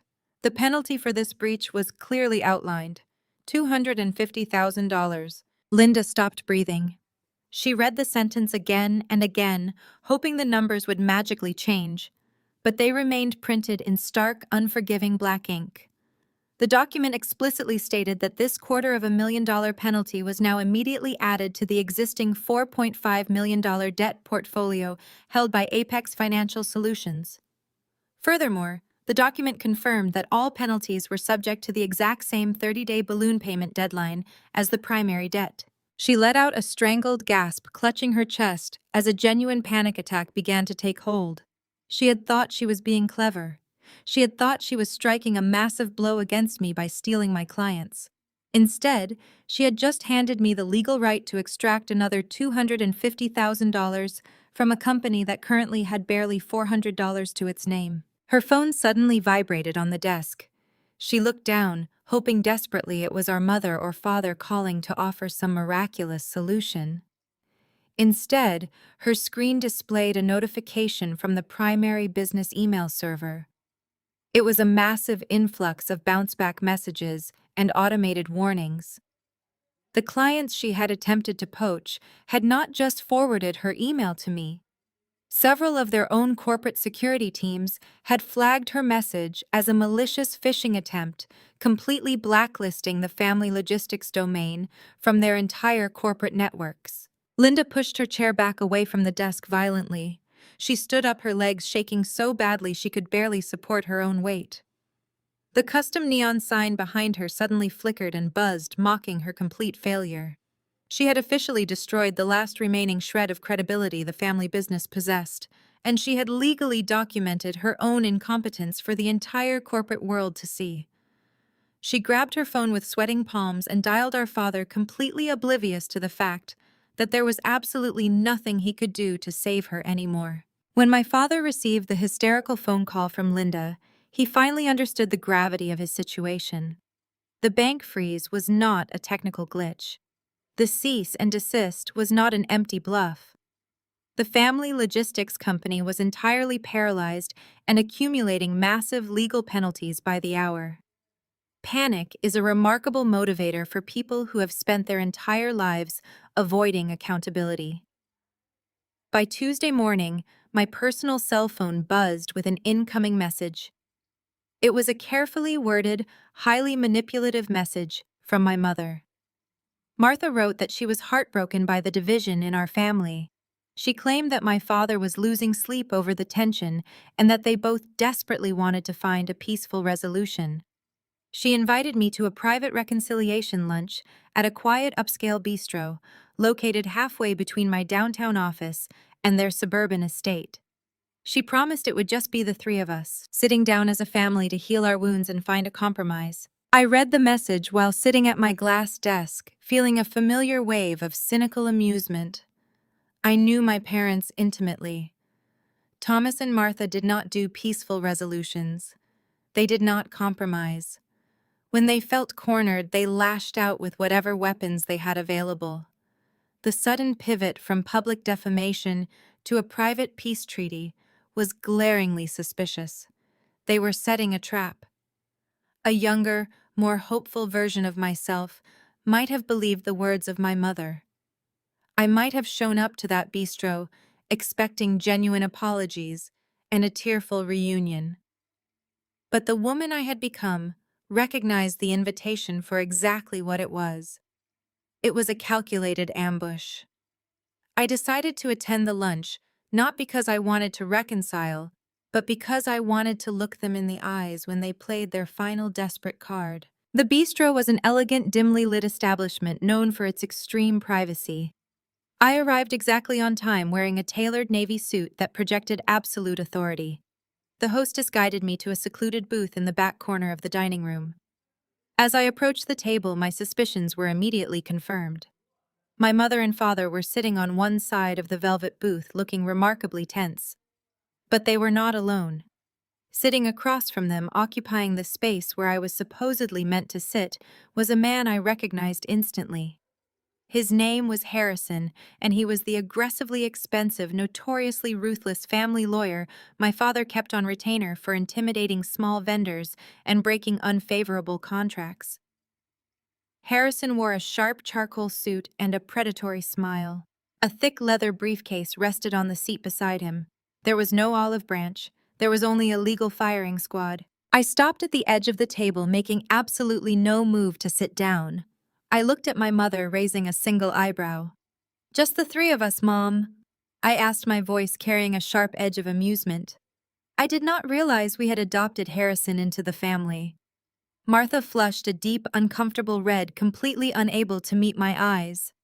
She busied herself by taking a nervous sip of her sparkling water. My father cleared his throat, attempting to project his usual booming authority, though his voice wavered slightly under the strain of his impending bankruptcy. "Haley, sit down," Thomas commanded, gesturing to the empty chair at the end of the table. "We brought Harrison here to ensure this conversation remains productive and legally sound. We want to settle this unfortunate misunderstanding today before it escalates any further." I pulled out the heavy wooden chair and sat down, crossing my legs gracefully. I rested my hands on the table, projecting an aura of complete, unbothered calm. "I am listening," I said simply. Harrison leaned forward, folding his hands together in a practiced gesture of false empathy. He was a man who made his living by bullying people into submission, and he clearly assumed I would be an easy target. "Haley, it is good to see you," Harrison began, his tone dripping with patronizing condescension. "Your parents have authorized me to help untangle this incredibly messy situation you have created." We have reviewed the recent events, including your sudden departure, the withdrawal of your legal proxy, and the subsequent aggressive actions you have taken against your sister. Frankly, your behavior is deeply concerning from a legal standpoint. I smiled, a cold, empty expression that seemed to slightly unsettle the lawyer. My behavior is concerning, Harrison, I asked. My sister just committed documented corporate espionage and wire fraud, but my behavior is the issue here. Harrison waved his hand dismissively, as if the $250,000 penalty Linda had triggered was nothing more than a clerical error. We are not here to discuss the misguided emails of your sister, he stated firmly. We are here to discuss your deliberate, calculated deception. You operated a shadow financial entity, Apex Financial Solutions, without disclosing your ownership to the primary stakeholders of the family business. You actively deceived your own father into signing a debt restructuring agreement under false pretenses. In the eyes of the law, that constitutes fraudulent concealment. He paused, waiting for me to panic. When I remained perfectly still, he decided to escalate his threats. Furthermore, Harrison continued, leaning closer across the table to maximize his physical presence. Your parents are entering their retirement years. They trusted you completely to manage their livelihood. By secretly buying their debt, and then abruptly removing your protective proxy to trigger an immediate default, you have knowingly placed their financial survival in severe jeopardy. A judge could very easily view your actions as a textbook case of elder abuse. You exploited their trust, hid your true financial motives, and purposefully orchestrated their ruin simply because you were upset about a change in executive leadership. The sheer audacity of the accusations was almost breathtaking. They were entirely baseless, legally flimsy threats designed solely to terrify me into submission. Harrison was betting that my desire to protect my newly established independent firm from the public stigma of litigation would outweigh my desire to collect the debt. He reached into his leather briefcase and pulled out a thick stack of legal documents, sliding them across the smooth surface of the table until they rested directly in front of me. This is a comprehensive settlement agreement, Harrison announced, tapping the paper with his expensive fountain pen. If you sign this document today, your parents are willing to overlook your fraudulent behavior. They will not file criminal complaints for elder abuse, and they will not sue your independent firm for deceptive practices. I looked down at the paper, not bothering to pick it up. And what exactly does this generous settlement require from me? I asked, maintaining my calm, even tone. The settlement is very straightforward, Harrison replied smoothly. You will formally forgive the entire $4.5 million principal debt currently held by Apex Financial Solutions. You will immediately void the $250,000 penalty fee you maliciously levied against Linda yesterday. You will also transfer the proprietary client list back to the family logistics company, as those contacts were clearly developed using company time and resources. In exchange, you get to walk away clean without a massive lawsuit destroying the reputation of your boutique firm. Thomas leaned forward, his face deadly serious. We do not want to destroy you, Haley. You are still my daughter, but you forced our hand. You cannot expect to steal our company out from under us and get away with it. Sign the paper. Forgive the debt. Give Linda the client list so she can fix the mess you made. If you do this right now, we can all put this ugly chapter behind us and move forward. Martha nodded eagerly, tears welling up in her eyes. Please, Haley, just sign it. Be the bigger person. Do not make us take you to court. It would break my heart to see you lose everything you have built. They sat there, a united front of absolute delusion, waiting for me to crack under the pressure. Harrison looked smug, clearly believing his aggressive legal jargon had backed me into a corner. Thomas looked vindicated, confident that his brute force tactics had successfully re-established his dominance. Martha looked hopeful, ready to pretend nothing had ever happened the moment I surrendered my millions. They genuinely believed they held all the power in this dynamic. They thought the threat of a messy lawsuit would terrify me because they assumed I was still the quiet, obedient daughter who hated conflict. I stared at the settlement agreement resting on the table. The silence stretched for a long, heavy moment. I did not feel terrified. I did not feel intimidated. I just felt an overwhelming sense of pity for the three people sitting across from me, because they had absolutely no idea who they were actually fighting. I slowly reached out and placed my fingertips on the edge of the thick settlement agreement. Harrison smiled, a triumphant smirk spreading across his face, fully expecting me to pick up his expensive fountain pen and sign my life away. Instead, I pushed the document back across the polished wooden table. It slid smoothly, stopping right until it bumped against his water glass. "I do not think I will be signing that today, Harrison," I said, my voice barely above a whisper, but carrying absolute authority. Or ever, for that matter. The smirk on the face of the lawyer instantly vanished. Thomas slammed his fist onto the table, rattling the silverware. "Haley, stop playing games," my father growled, his face flushing with fresh anger. "You are out of options. We have you backed into a corner. If you walk out of this bistro without signing that paper, Harrison is filing the elder abuse and fraud charges tomorrow morning. You will spend the next 5 years of your life tied up in federal court, and your little independent consulting firm will be completely destroyed by the negative press." I reached into my designer handbag and bypassed my wallet. My fingers closed around a small, sleek silver flash drive. I pulled it out and set it gently directly on top of the rejected settlement agreement. The metallic surface caught the dim lighting of the bistro.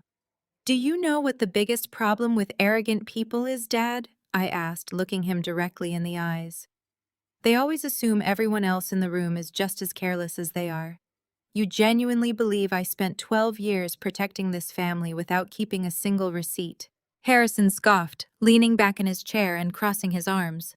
"A flash drive is not going to save you from a massive civil lawsuit, Haley. You can forge whatever internal spreadsheets you want, but they will not hold up during the discovery phase of a trial." "There are no forged spreadsheets on that drive," I replied. "It contains the disclosures you received before the restructuring agreement was signed." Thomas went completely still. "The documents do not identify the beneficial owner of Apex Financial Solutions," I continued. "You specifically requested that the acquiring entity remain private because you did not want your friends, employees, or competitors to know that an outside creditor was purchasing the company's distressed debt. But the records clearly state that a privately held special purpose entity would acquire the loans. They also explain the key person provision, the acceleration clause, and the consequences of removing me from financial control." I turned my attention to Harrison. Thomas signed an acknowledgement confirming that he understood those terms.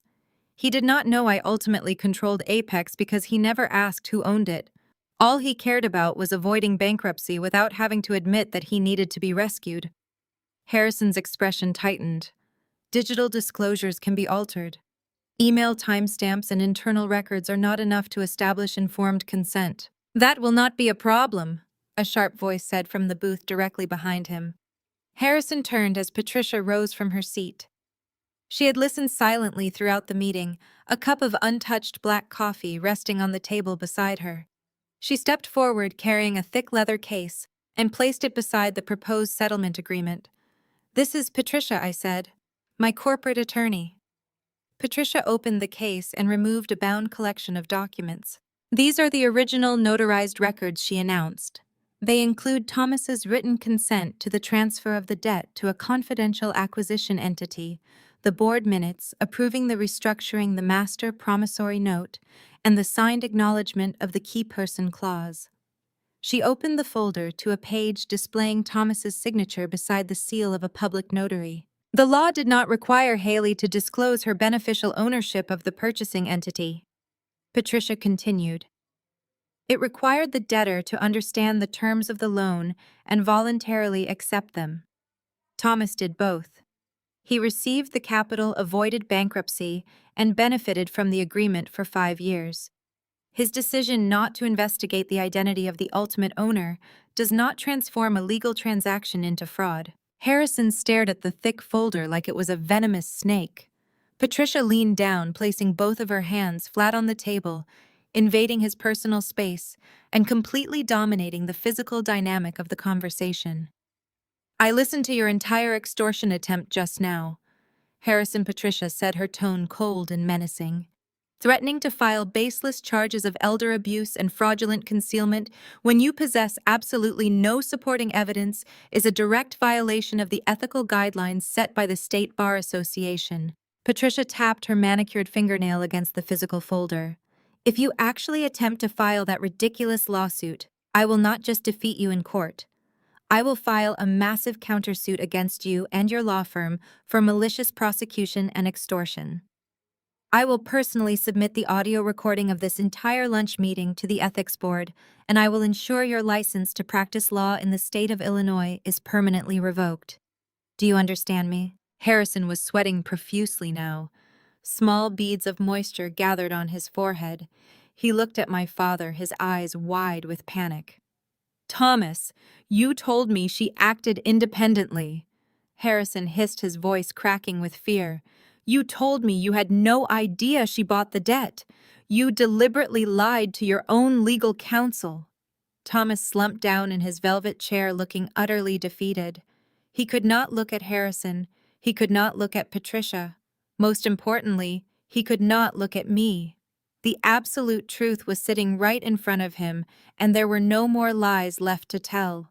And as for you, Thomas, Patricia continued, turning her sharp gaze toward my father. If you attempt to challenge the validity of these documents under oath, I will ensure the federal prosecutor charges you with severe perjury and bank fraud. You will spend your retirement years sitting in a federal prison cell instead of the country club. My mother began to sob quietly, hiding her face behind her trembling hands. The grand ambush had completely failed. They had walked into this bistro expecting to bully a compliant daughter into surrendering millions of dollars. Instead, they had walked directly into a meticulously planned legal slaughter. I stood up from the table, smoothing the front of my navy suit. I picked up my flash drive and slipped it securely back into my handbag. You have exactly 28 days left to pay the $4.5 million balloon payment, Dad, I said calmly, looking down at the broken man who used to terrify me. And do not forget the additional $250,000 penalty Linda triggered yesterday. I strongly suggest you spend your remaining time liquidating your personal assets instead of buying cheap lawyers' lunches. I turned away from the table, Patricia falling right into step beside me. I left them sitting in the dim booth, trapped entirely in a nightmare of their own creation. The humiliation at the bistro had completely shattered the illusion my parents had maintained for decades. They had walked in expecting to flex their parental authority and walked out facing federal perjury charges. But while Thomas and Martha retreated to their sprawling suburban estate to panic in private, Linda was left alone at the warehouse, staring down the barrel of a multi-million-dollar balloon payment. Her attempt to poach my private clients had failed spectacularly, resulting in a $250,000 penalty. Her social media smear campaign had only handed me an airtight defamation case. She was completely out of options, out of cash, and rapidly running out of time. It was a Tuesday afternoon when Linda made the decision that would permanently seal her fate. The deadline for the $4.5 million balloon payment was less than 10 days away. The few remaining suppliers had officially halted all deliveries, and the warehouse was operating on fumes. Linda sat in her pink velvet chair, staring at the frozen corporate bank accounts on her laptop screen. She knew our father was desperately trying to liquidate his personal assets, but it would not be fast enough. She needed a massive injection of capital immediately. In her frantic search through my old office the previous week, Linda had found more than just the obsolete client list.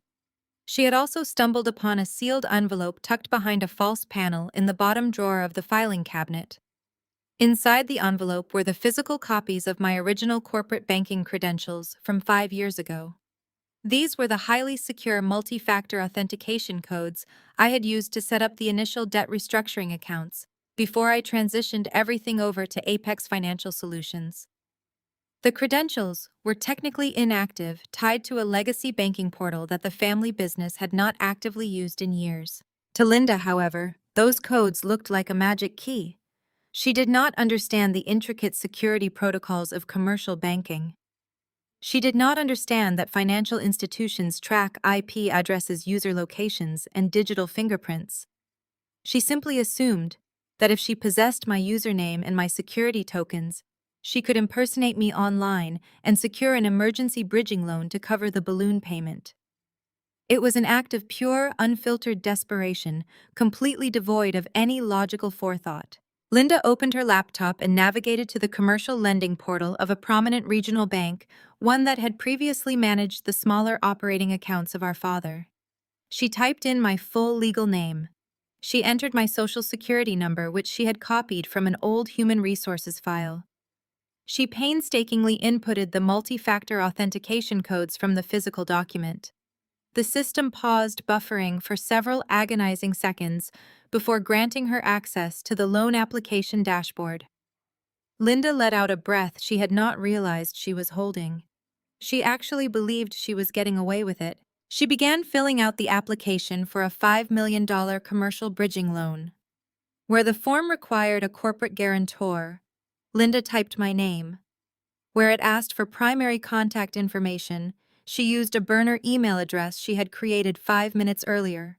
She forged my digital signature at the bottom of the application, explicitly stating that I, Haley, was personally guaranteeing the $5 million loan using the assets of Apex Financial Solutions as collateral. She uploaded falsified financial statements she had hastily created on a spreadsheet, wildly inflating the revenue of the family logistics company to make the loan appear less risky. Linda hit submit. The screen flashed green, indicating the application had been successfully received and was pending manual review by a commercial lending officer. She leaned back in her chair, a shaky, triumphant smile spreading across her face. She was going to save the company. She was going to prove our father right. She was going to pay off the balloon payment and completely erase the leverage I held over them. She genuinely believed her crude, amateurish forgery was enough to fool a multi-billion-dollar financial institution. What Linda did not know was that commercial banking security systems do not operate like consumer credit cards. The moment she submitted an application requesting a $5 million corporate loan, using the credentials of a high-net-worth financial consultant, the system automatically triggered a massive red flag. The IP address attached to the application originated from a failing logistics warehouse, not the secure encrypted servers of Apex Financial Solutions.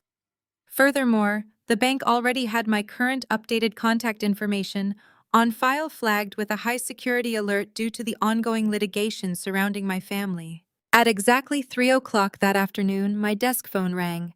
I was in the middle of reviewing a quarterly earnings report for a client, enjoying the quiet hum of my downtown office.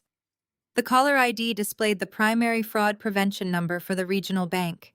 I answered immediately, my professional instincts taking over. "This is Haley," I stated clearly. "Miss Haley, this is Jonathan from the Commercial Fraud Division at Regional Bank," the voice on the other end said, sounding incredibly tense. "We are calling to verify a highly irregular loan application submitted under your name and social security number approximately 20 minutes ago. The application requests a $5 million bridging loan utilizing Apex Financial Solutions as the primary collateral." I stopped breathing for a fraction of a second. I placed my pen down on the glass desk, the sheer magnitude of the stupidity radiating from the warehouse hitting me like a physical blow. "Can you confirm the IP address and the stated beneficiary of this loan application, Jonathan?" I asked, keeping my voice dangerously calm. "The IP address originates from the corporate headquarters of the family logistics company." Jonathan confirmed, the clicking of his keyboard audible over the line. "The listed beneficiary is the corporate operating account of that same logistics firm. The application includes a digital signature claiming to be yours." I closed my eyes, letting the absolute reality of the situation wash over me. Linda had not just attempted to steal my clients. She had not just defamed me in public. She had actively attempted to steal $5 million from a federal bank by stealing my identity and forging my signature. It was no longer a civil matter. It was a severe, undeniable federal crime. "Jonathan," I said, opening my eyes and staring out at the Chicago skyline, "I did not submit that application. I do not authorize that loan. The person who submitted that application is my sister Linda." She is currently operating as the chief executive officer of that logistics firm, and she has illegally obtained my legacy credentials to commit wire fraud. There was a sharp intake of breath on the other end of the line. I understand, Miss Haley, Jonathan replied, his tone shifting from inquiry to immediate action. We are flagging the application as fraudulent. We will be locking down all associated accounts and escalating this to our internal investigation unit immediately. They will likely be contacting federal authorities given the requested loan amount. Do what you need to do, Jonathan, I said smoothly.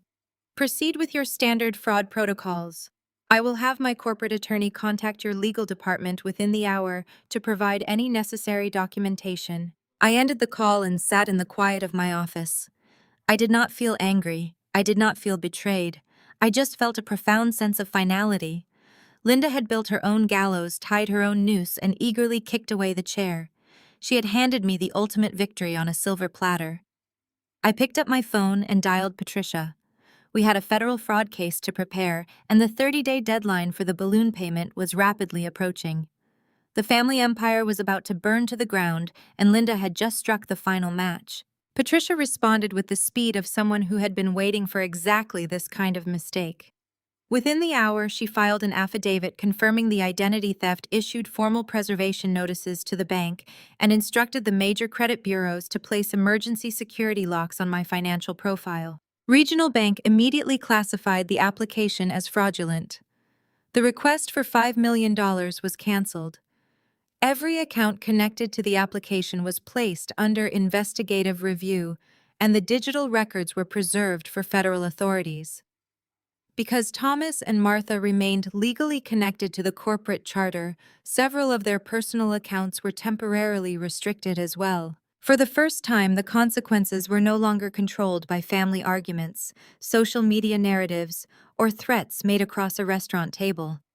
The evidence was now in the hands of bank investigators and government regulators. Linda could delete posts, invent excuses, or hide inside her apartment, but she could not erase a forged signature from a commercial banking system. The final days leading up to the 30-day deadline felt like watching a train crash in slow motion.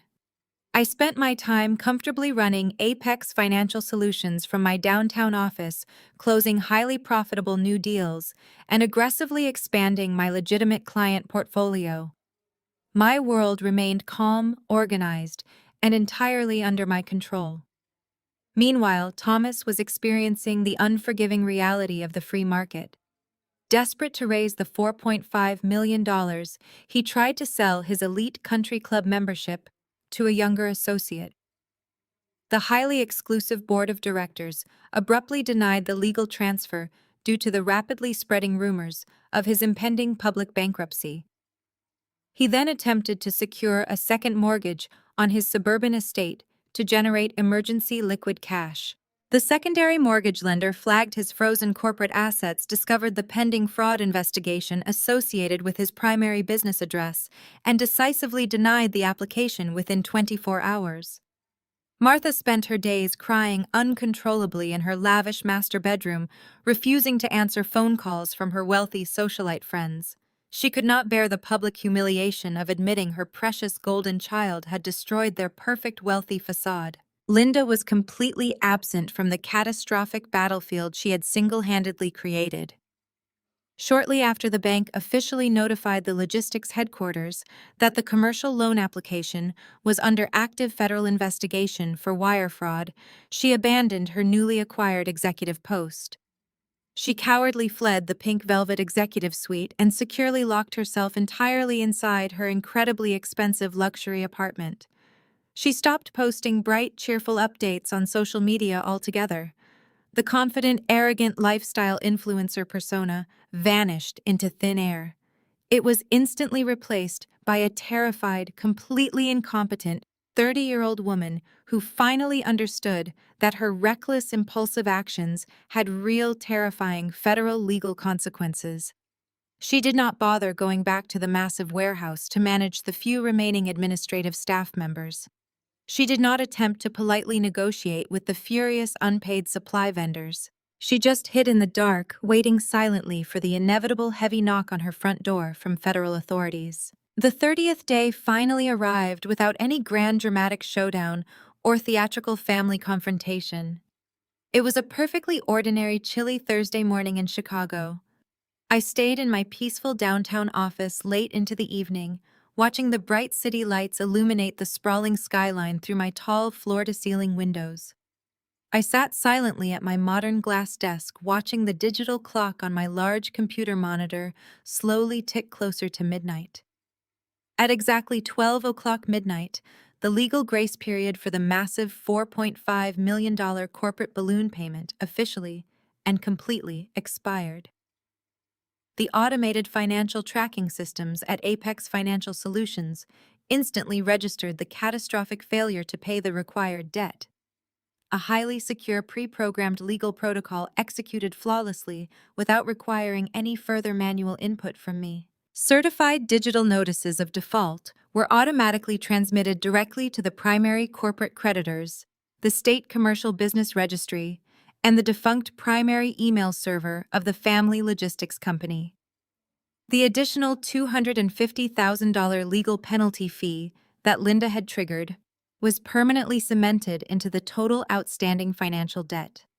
My father had completely and utterly failed to actively produce the necessary required capital to save his beloved family logistics empire. The protective restructuring agreement I had carefully maintained for 5 long grueling years was officially terminated forever. I took a slow, highly satisfying sip of my cold espresso, feeling a profound sense of genuine emotional closure. I had not destroyed the family legacy. I had simply stopped bleeding my own soul dry to keep a decaying corporate corpse artificially breathing. The following morning, a court-appointed receiver arrived at the warehouse, accompanied by an inventory team, private security officers, and representatives of the primary creditors. They did not immediately remove the trucks or dismantle the facility. Their first responsibility was to preserve every remaining asset until the liquidation hearing. Operations were suspended. Access codes were changed, the server rooms were sealed, and the loading bays were secured with heavy industrial padlocks. Every truck, fuel tank, computer terminal, filing cabinet, and piece of warehouse equipment was photographed, cataloged, and placed under legal hold.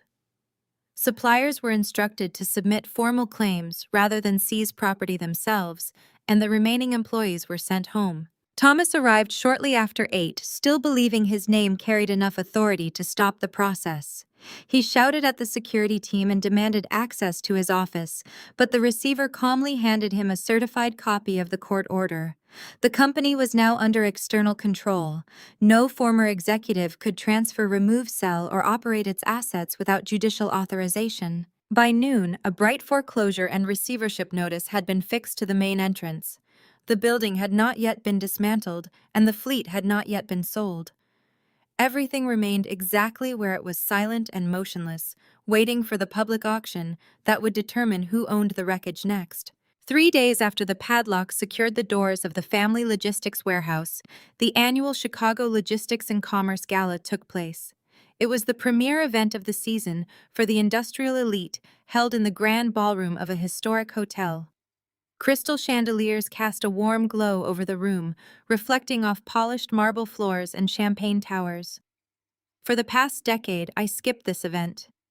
I was always too busy working late at the dispatch center balancing ledgers, so my father could attend and pretend he was a self-made titan. This year, however, my circumstances were different. I did not attend as the invisible daughter of a failing warehouse owner. I arrived as the founder and chief executive officer of Apex Financial Solutions. Because of the massive restructuring deals I had closed recently, I was officially invited as a premier VIP guest. I wore a tailored emerald evening gown that radiated wealth. I spent the first hour mingling with banking executives, regional developers, and venture capitalists, enjoying the profound respect that comes from building a legitimate empire. Despite the destruction of his business, Thomas refused to surrender his social standing. I was standing near the cocktail bar conversing with a prominent real estate developer when I saw them enter the ballroom. My father walked in with his chest puffed out, wearing a sharply pressed tuxedo likely purchased on credit years ago. Martha clung tightly to his arm, draped in heavy jewelry, plastering a fragile, incredibly strained smile across her face. Trailing slightly behind them was Linda. She emerged from her apartment hiding strictly for this event, wearing a loud, heavily sequined dress that was far too flashy for a conservative corporate gathering. She looked nervous, her eyes darting around the room, painfully aware of the federal fraud investigation. Yet they paraded into the ballroom as if they still owned a thriving logistics dynasty. It was a breathtaking display of unadulterated delusion. Thomas immediately began aggressively backslapping other business owners, laughing at jokes and projecting the false image of a wealthy retiree. He was desperately attempting to outrun the reality that his entire commercial fleet had been repossessed just 72 hours prior. I watched them from across the room, taking a sip of water. I noticed how Thomas deliberately targeted the most influential people in the crowd. He was clearly looking for a financial lifeline, hoping to charm a wealthy peer into a private investment before his catastrophic default became public knowledge. I saw him approach Richard Sterling, the owner of a regional distribution network. Thomas clapped Richard on the shoulder, laughing loudly. I could perfectly read the body language from 50 feet away. Thomas was boasting, deflecting, and lying through his teeth. But the industrial sector of Chicago is a surprisingly small community. Rumors move faster than freight. I could see the polite but deeply uncomfortable expressions on the faces of the men Thomas approached. They exchanged knowing glances when he turned his back. They had already heard the whispers about the frozen bank accounts and abandoned trucks.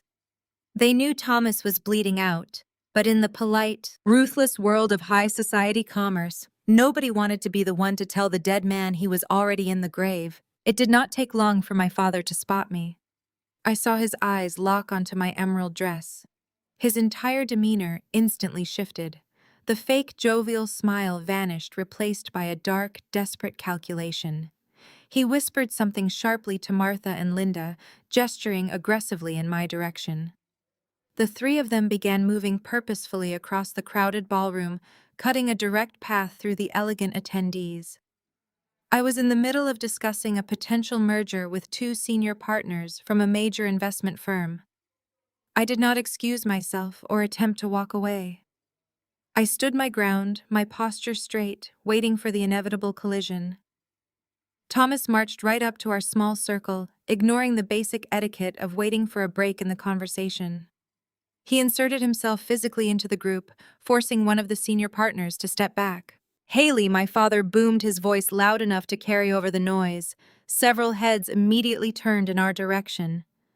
"There you are. I have been looking all over for you." Thomas forced a patronizing, patriarchal smile onto his face. He looked at the two investment partners, adopting the tone of an indulgent, deeply patient parent dealing with a rebellious teenager. "Gentlemen, I apologize for interrupting your chat," Thomas said smoothly. "But you know how it is with family business. Sometimes the younger generation gets a little hot-headed and you have to pull them back to reality." He turned his gaze back to me, his eyes burning with a toxic mixture of rage and desperation. "Haley, your mother and I have given you enough time to cool off from our administrative disagreement. It is time for you to stop playing these silly corporate games and help your sister sort out the temporary cash flow issue at the warehouse." I remained completely silent, letting his embarrassing public performance hang heavily in the air. The two investment partners looked incredibly uncomfortable, exchanging rapid, confused glances. Martha stepped forward, placing a trembling hand on my arm, trying to play the role of peacemaker in front of the wealthy audience. "Please, darling," Martha pleaded, her voice shaking with forced emotion. "We are all here together. Let us just put family first.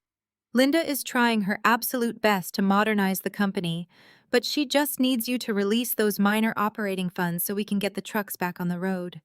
You know Dad has always provided for us. It is your turn to show some gratitude and fix this clerical error." Linda nodded enthusiastically, emboldened by the presence of our parents and the audience of industry elites. She crossed her arms, trying to look authoritative. "Exactly," Haley, Linda chimed in, her tone dripping with false maturity. "I stepped up to be the chief executive officer because Dad needed my vision. But you locked the accounts just to be vindictive. You are embarrassing the family name in front of all these important people. If you just unlock the accounts and authorize the transfer tonight, we will not hold your little temper tantrum against you. We can go back to being a successful family." Thomas puffed out his chest, looking around at the gathered crowd. A small circle of prominent business owners had naturally formed around us, drawn by the escalating volume and the obvious familial tension. Thomas was banking entirely on the concept of social shame. He believed framing my independence as a petty rebellion would force me to cave. He genuinely thought that I would be so terrified of looking disloyal and immediately surrender millions of dollars to save face. He wanted to trap me in the heavy cage of public expectation. He looked at me with a smug expression, silently daring me to defy him in front of the industry giants he desperately worshipped. I looked at my father, mother, and sister. They were a matched set of delusional parasites. They had padlocks on their doors and federal fraud investigators reviewing their history. Yet they stood in a luxury ballroom demanding I apologize for their massive failure. I felt the collective gaze of the executives burning into my skin. A cold smile spread across my face. I was ready. Thomas took my silence as a sign of submission. He stepped closer, his voice echoing loudly across the marble floor of the grand ballroom. "You have always been a selfish disappointment, Haley," he spat, dropping the faux gentle tone. "You dropped out of your initial college program because you could not handle the pressure, and we still gave you a job. We gave you a roof over your head. Now you turn your back on family blood the moment Linda steps up to take her rightful place. You froze the operating accounts out of pure spite because you cannot stand seeing your sister succeed where you failed." The surrounding crowd of influential executives shifted uncomfortably. A few people whispered to each other, their eyes darting between my father and me. Richard Sterling, the distribution network owner, frowned, deeply disgusted by the public familial dispute. Martha puffed out her chest, looking around at the audience as if expecting a round of applause for the firm, disciplinary stance of her husband. Linda stood behind them, a smug, victorious smile plastered across her face, completely oblivious to the impending destruction. "You will authorize the release of those funds right now," Thomas demanded, his face turning a blotchy red. "You will transfer the corporate control back to Linda, or I will make sure everyone in this room knows exactly what kind of treacherous, ungrateful daughter you really are. You will never work in the Chicago industrial sector again." I let his hollow threats wash over me, maintaining perfect, unbroken eye contact. I did not flinch for a second, and I certainly did not apologize. Instead, I reached into my emerald evening gown and retrieved my smartphone. Because Apex Financial Solutions was one of the premier platinum sponsors of the gala this year, I had been granted full administrative access to the wireless audiovisual system of the hotel to run my corporate promotional materials. I calmly opened the presentation application on my screen. "You want everyone in this room to know exactly what kind of daughter I am?" "Dad?" I asked, my voice deadly calm and perfectly level. "I think that is a fantastic idea. Let us show them the exact nature of the family business you are so desperate to protect." I tapped a single button on my screen. Instantly, the massive high-definition presentation screen suspended above the main stage of the ballroom flared to life. The ambient lighting in the room automatically dimmed, drawing the attention of every attendee directly to the glowing display. The low hum of networking conversations vanished instantly, replaced by a profound, heavy silence as hundreds of wealthy investors and corporate titans stopped what they were doing to look at the screen. The screen displayed the formal notice of default, magnified until the figures were visible from every corner of the ballroom. At the center of the document was the total outstanding balance, $4,750,000. The room fell silent. "There are no temporary operating funds to release," I said. "The accounts are frozen, the company is in receivership, and the additional penalty was triggered when Linda illegally contacted my clients." Thomas stepped backward, his face losing color as the executives around him read the document for themselves. For 5 years, Sterling Logistics survived under a restructuring agreement tied directly to my financial oversight. I continued. "When I resigned, and the company appointed an unqualified successor, the protections supporting that agreement ended. The debt became due, the payment deadline expired, and the company failed to pay. My father opened his mouth, but I raised my hand. You do not need to believe my version of events. The creditor notices, court filings, and receivership order are on the screen. Every person in this room can read them. The reaction was immediate. The men Thomas had approached for investments began moving away from him. Several banking executives exchanged quiet, knowing looks. Richard Sterling took one deliberate step backward, physically separating himself from my father. Linda's confident expression disappeared. Martha gripped the jewelry around her neck as if it had suddenly become too heavy to carry. Thomas looked around the ballroom, searching for one familiar face willing to defend him, but no one moved. For decades, he had controlled every room through volume, reputation, and the illusion of wealth. Now the official record was speaking for him, and there was nothing left for him to hide behind. The heavy silence in the ballroom stretched out thick and suffocating. Not a single person reached for their drink. Not a single person checked their watch. Every eye remained locked on the colossal 30-foot projection of the federal default notice glowing above the stage. I let the reality of the document settle over the crowd for a long, agonizing minute before I spoke again. My voice was amplified by the room acoustics slicing through the tension with absolute clarity. What you are looking at is not merely a warning, I explained, sweeping my gaze across the sea of bewildered faces. As of exactly 4 p.m. today, Standard Eastern Time, every single tangible asset belonging to Sterling Logistics has been placed into formal federal receivership. The company you all thought was an industry leader is no longer under the control of Thomas or his newly appointed successor. The crowd murmured in shock. I took a deliberate step forward, my heels clicking sharply against the polished marble floor. The federal receivers have already seized the corporate headquarters, changed the security protocols, and locked down the server farms. The fleet of delivery trucks, the distribution warehouses, the proprietary routing software, and every single office chair down to the reception desk pens now belong to the holding trust. I paused, letting my father absorb the catastrophic finality of my words. He opened his mouth to object, but a strangled gasp was the only sound that escaped his throat. I turned my attention back to the distinguished guests. Tomorrow morning, at exactly 9 sharp, the entire infrastructure of Sterling Logistics will be auctioned off to the highest bidder at the county courthouse. It will not be sold as an ongoing enterprise.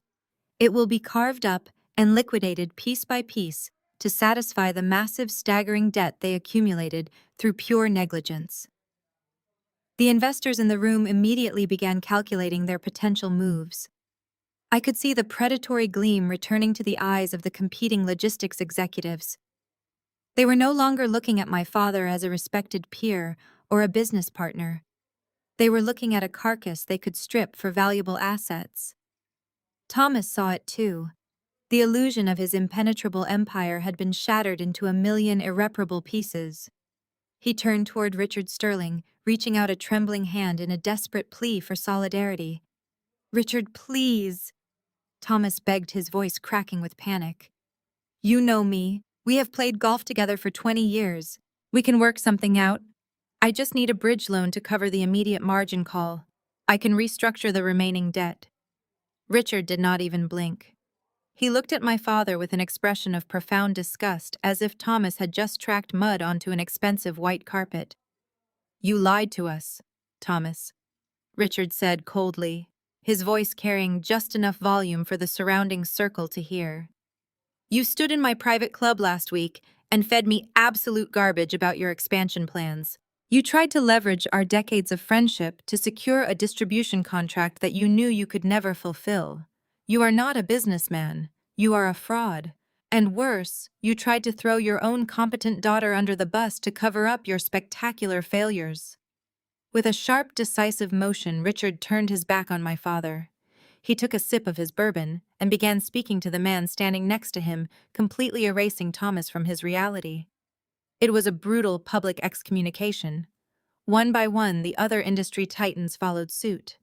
The venture capitalists, the supply chain managers, the political donors, every single person my father had spent his entire life trying to impress physically turned away from him.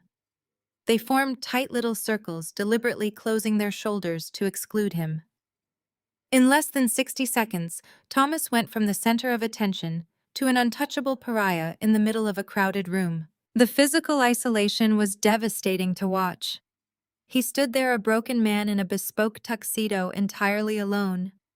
My mother tried to grab his arm, but she looked equally terrified, her social standing evaporating before her eyes. But while Thomas and Martha stood frozen in their profound humiliation, Linda reacted entirely differently. The smug satisfaction she had worn just moments ago vanished, replaced by a sudden terrifying realization that her newly acquired golden ticket was completely worthless. Her dream of being a wealthy corporate executive was dead. The logistics empire she had spent months manipulating her way into controlling was a mirage. She had inherited a burning building, and I had just locked all the exits. Linda snapped, her face twisted into a mask of pure, unadulterated rage. "This is not fair," she shrieked, the shrill sound of her voice piercing the elegant atmosphere of the gala. The sudden outburst caused several attendees to jump. She stomped her expensive designer heel into the marble floor like a petulant toddler denied a toy. "You set me up, Haley. You planned this entire thing just to ruin my life because you are jealous." She lunged toward me, her hands curled into claws, her eyes wide with manic fury. She did not care about the professional setting or the hundreds of witnesses. She only cared that her unearned prize had been snatched away. I did not move a single inch. I stood my ground, watching her meltdown with mild clinical interest. Before she could close the distance between us, two massive security guards materialized from the shadows of the ballroom. They moved with swift, silent efficiency, intercepting Linda smoothly. One guard grabbed her left arm, the other secured her right, halting her momentum instantly. "Let go of me," she screamed, thrashing wildly against their iron grips. "I am the Chief Executive Officer of Sterling Logistics. You cannot touch me. I demand you arrest her." The guards remained entirely impassive, completely ignoring her delusional demands. They turned her around forcefully. They began marching her toward the heavy oak exit doors at the back of the grand venue. Linda kicked and screamed the entire way, her voice growing increasingly hoarse. She hurled vile insults at me, at our father, at the security team, and at the world in general. "I deserve that money," she wailed, her cries echoing off the vaulted ceilings as she was dragged away. "I am the favorite. It is supposed to be mine." Her pathetic shrieks faded as the heavy doors swung shut behind her, cutting off her voice entirely and restoring a fragile quiet to the room. The crowd stared at the exit doors for a moment, absolutely stunned by the spectacular public breakdown. Slowly, the attendees began to turn their attention back to me, waiting to see what the architect of this incredible destruction would do next. I felt no guilt. I felt absolutely no regret. I felt an overwhelming, profound sense of liberation. The toxic chains that had bound me to this family for years were finally shattered. I calmly reached over to a passing waiter, holding a polished silver tray, tightly against his chest in absolute shock. I lifted a crystal flute of sparkling champagne, the golden liquid catching the ambient light of the chandelier overhead. I took a slow, deliberate sip, letting the crisp, cold vintage wash over my tongue. I stood alone in my triumph, completely unbothered, enjoying the best glass of champagne I had ever tasted. The morning sun glared through the arched windows of the county courthouse, casting shadows across the scarred wooden benches of the auction gallery. The contrast between last night's gala and this dreary municipal room was profound. Expensive perfume was replaced by the sterile scent of floor wax and stale coffee. I sat in the front row, wearing a tailored charcoal suit, holding a simple sealed manila folder. Thomas, Martha, and Linda sat 3 rows behind me, huddled like shipwreck survivors. They looked completely and utterly broken. Thomas wore his wrinkled tuxedo shirt from the night before, dark circles hanging under his bloodshot eyes. Linda sat beside him, stripped of her arrogance, staring blankly at the podium. The federal receiver, a stern man, stepped to the microphone and tapped it heavily twice. We will now commence the liquidation of Sterling Logistics, the receiver announced, his voice echoing off the high ceiling. The seized assets will be sold in blocks, starting with commercial real estate, followed by logistical infrastructure, and concluding with the private estate of the former chief executive. Thomas visibly flinched at the mere mention of his home. I felt his desperate gaze burning into my neck. The auctioneer rattled off legal disclaimers and opened bidding for the main headquarters. A representative from a restructuring firm raised his paddle, offering exactly 10 cents on the dollar. I waited a beat, letting the silence stretch so Thomas could feel the pathetic value of his life's work. Then I raised my paddle. I represented Apex Holdings Limited, an LLC. I quietly established 6 months ago for this exact moment. I immediately doubled the opening bid. The restructuring representative assessed my demeanor and lowered his paddle. Going once, going twice. Sold to Apex Holdings, the auctioneer declared, striking his wooden gavel with a sharp, loud crack. The entire process repeated itself over 2 agonizing hours with brutal mechanical efficiency. The massive delivery trucks, sold. The regional distribution centers, sold. The proprietary routing algorithms my father mortgaged our future to develop, sold. For every block of assets, I raised my paddle, and the gavel fell in my favor. I purchased an empire for pennies on the dollar using the capital I secured by shorting the company I was buying. The final item on the docket was the family estate, the sprawling mansion that served as the ultimate symbol of Thomas Sterling's manufactured success. I secured it for a fraction of its appraised value. When the final gavel fell, dissolving the last remnant of the Sterling legacy, the silence was absolute. I stood up, smoothed my lapels, and turned to face my family.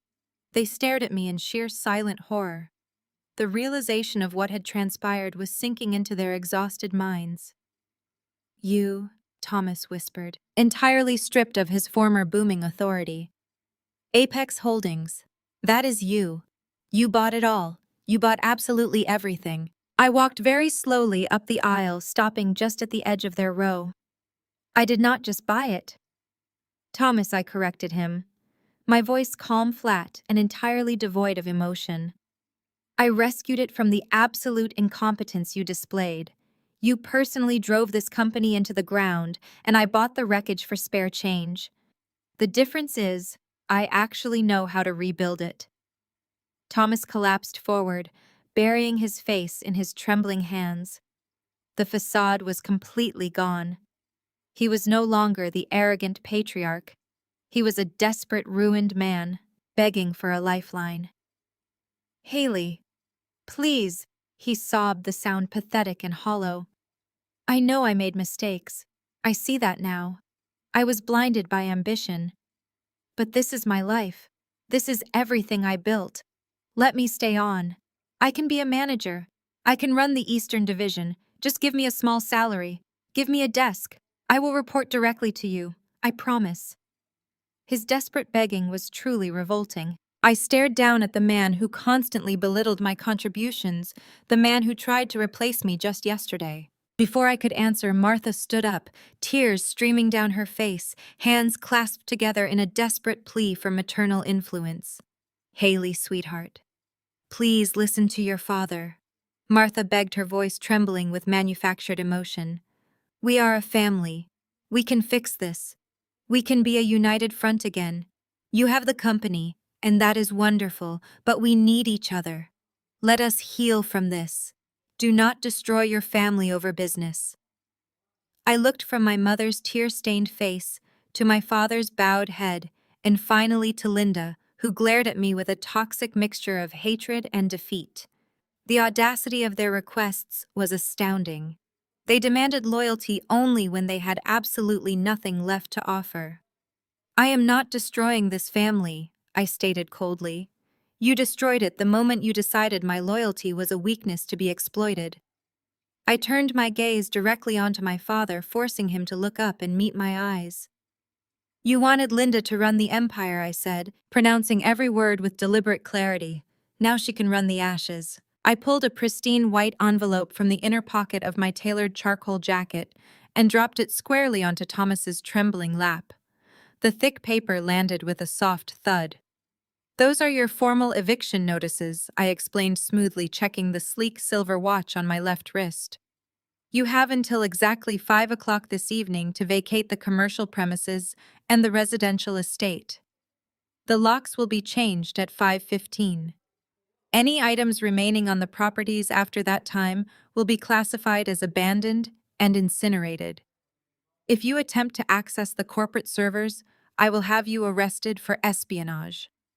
I turned my back on their stunned faces and walked purposefully toward the heavy wooden exit doors, leaving them completely alone in the cold, empty courthouse to finally face the consequences of their own spectacular arrogance. The hum of automated machinery echoed through the vast, immaculate expanse of the newly christened Apex Distribution Center, a striking contrast to the chaotic, paper-cluttered warehouses of the old Sterling Logistics. Within 6 short months, the outdated infrastructure had been entirely dismantled and replaced. High-speed conveyor systems glided with synchronized precision, guided by an advanced artificial intelligence routing system that eliminated human error completely. The dark, grease-stained floors were now polished epoxy, reflecting the bright LED grid overhead. Drones zipped effortlessly through the vertical shelving units, scanning barcodes and retrieving pallets in fractions of the time it once took a fleet of forklifts. Every square foot of the facility had been optimized for maximum efficiency, turning a once-failing regional operation into the most sophisticated logistics hub on the eastern seaboard.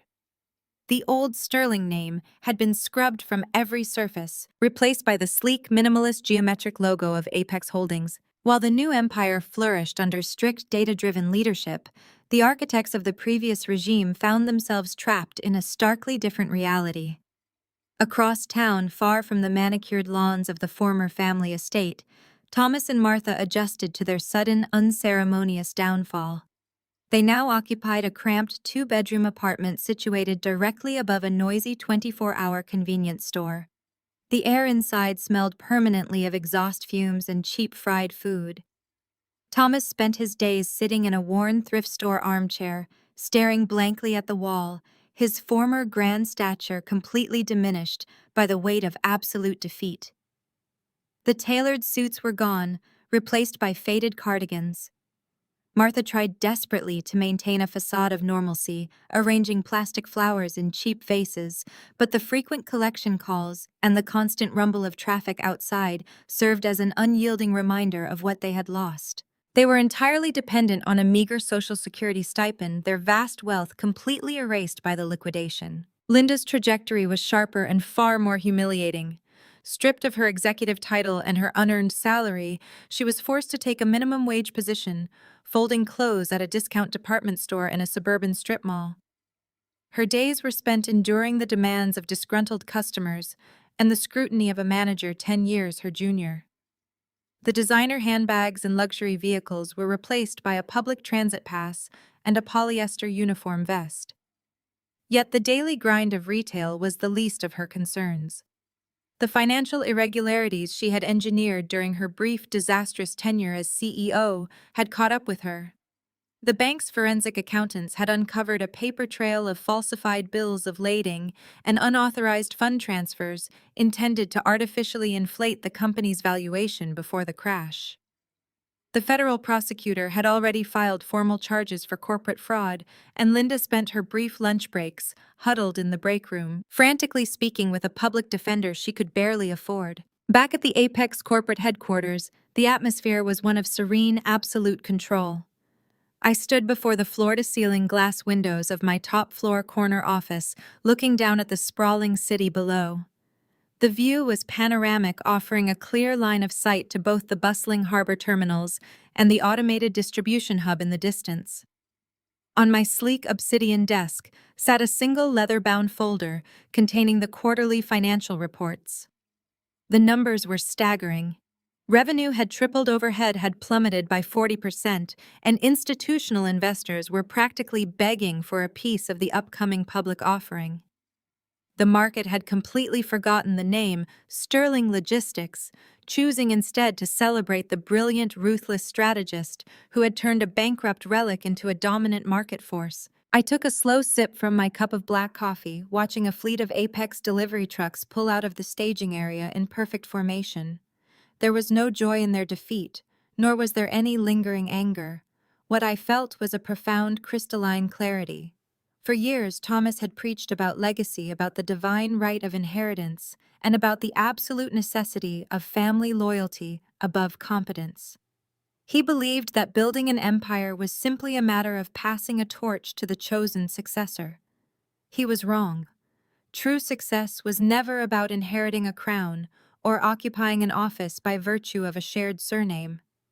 It was about possessing the raw, unyielding intelligence to build a mechanism from scratch, to see the fractures in an existing structure, and to have the foresight to let it burn when it could no longer be saved. More importantly, it was about having the absolute ruthlessness required to protect that creation from the emotional whims of those who would drag it down. If I had remained the dutiful daughter playing the role of the supportive advisor while Linda played CEO, the entire enterprise would have ended up in a bankruptcy court liquidation divided amongst predatory competitors who would have picked the bones clean. By taking total control, by casting sentimentality aside, and treating my own family with the exact same cold calculus I applied to market rivals, I had preserved the core of what my father had spent his life trying to achieve. I had saved the work, even if I had to destroy the workers to do it. The phone on my desk buzzed softly, breaking the silence of the room. My executive assistant's voice came through the intercom, clear and professional. Ms. Sterling, the board of directors from the global shipping conglomerate, is assembled in the main conference room. They are ready to sign the regional exclusivity contract.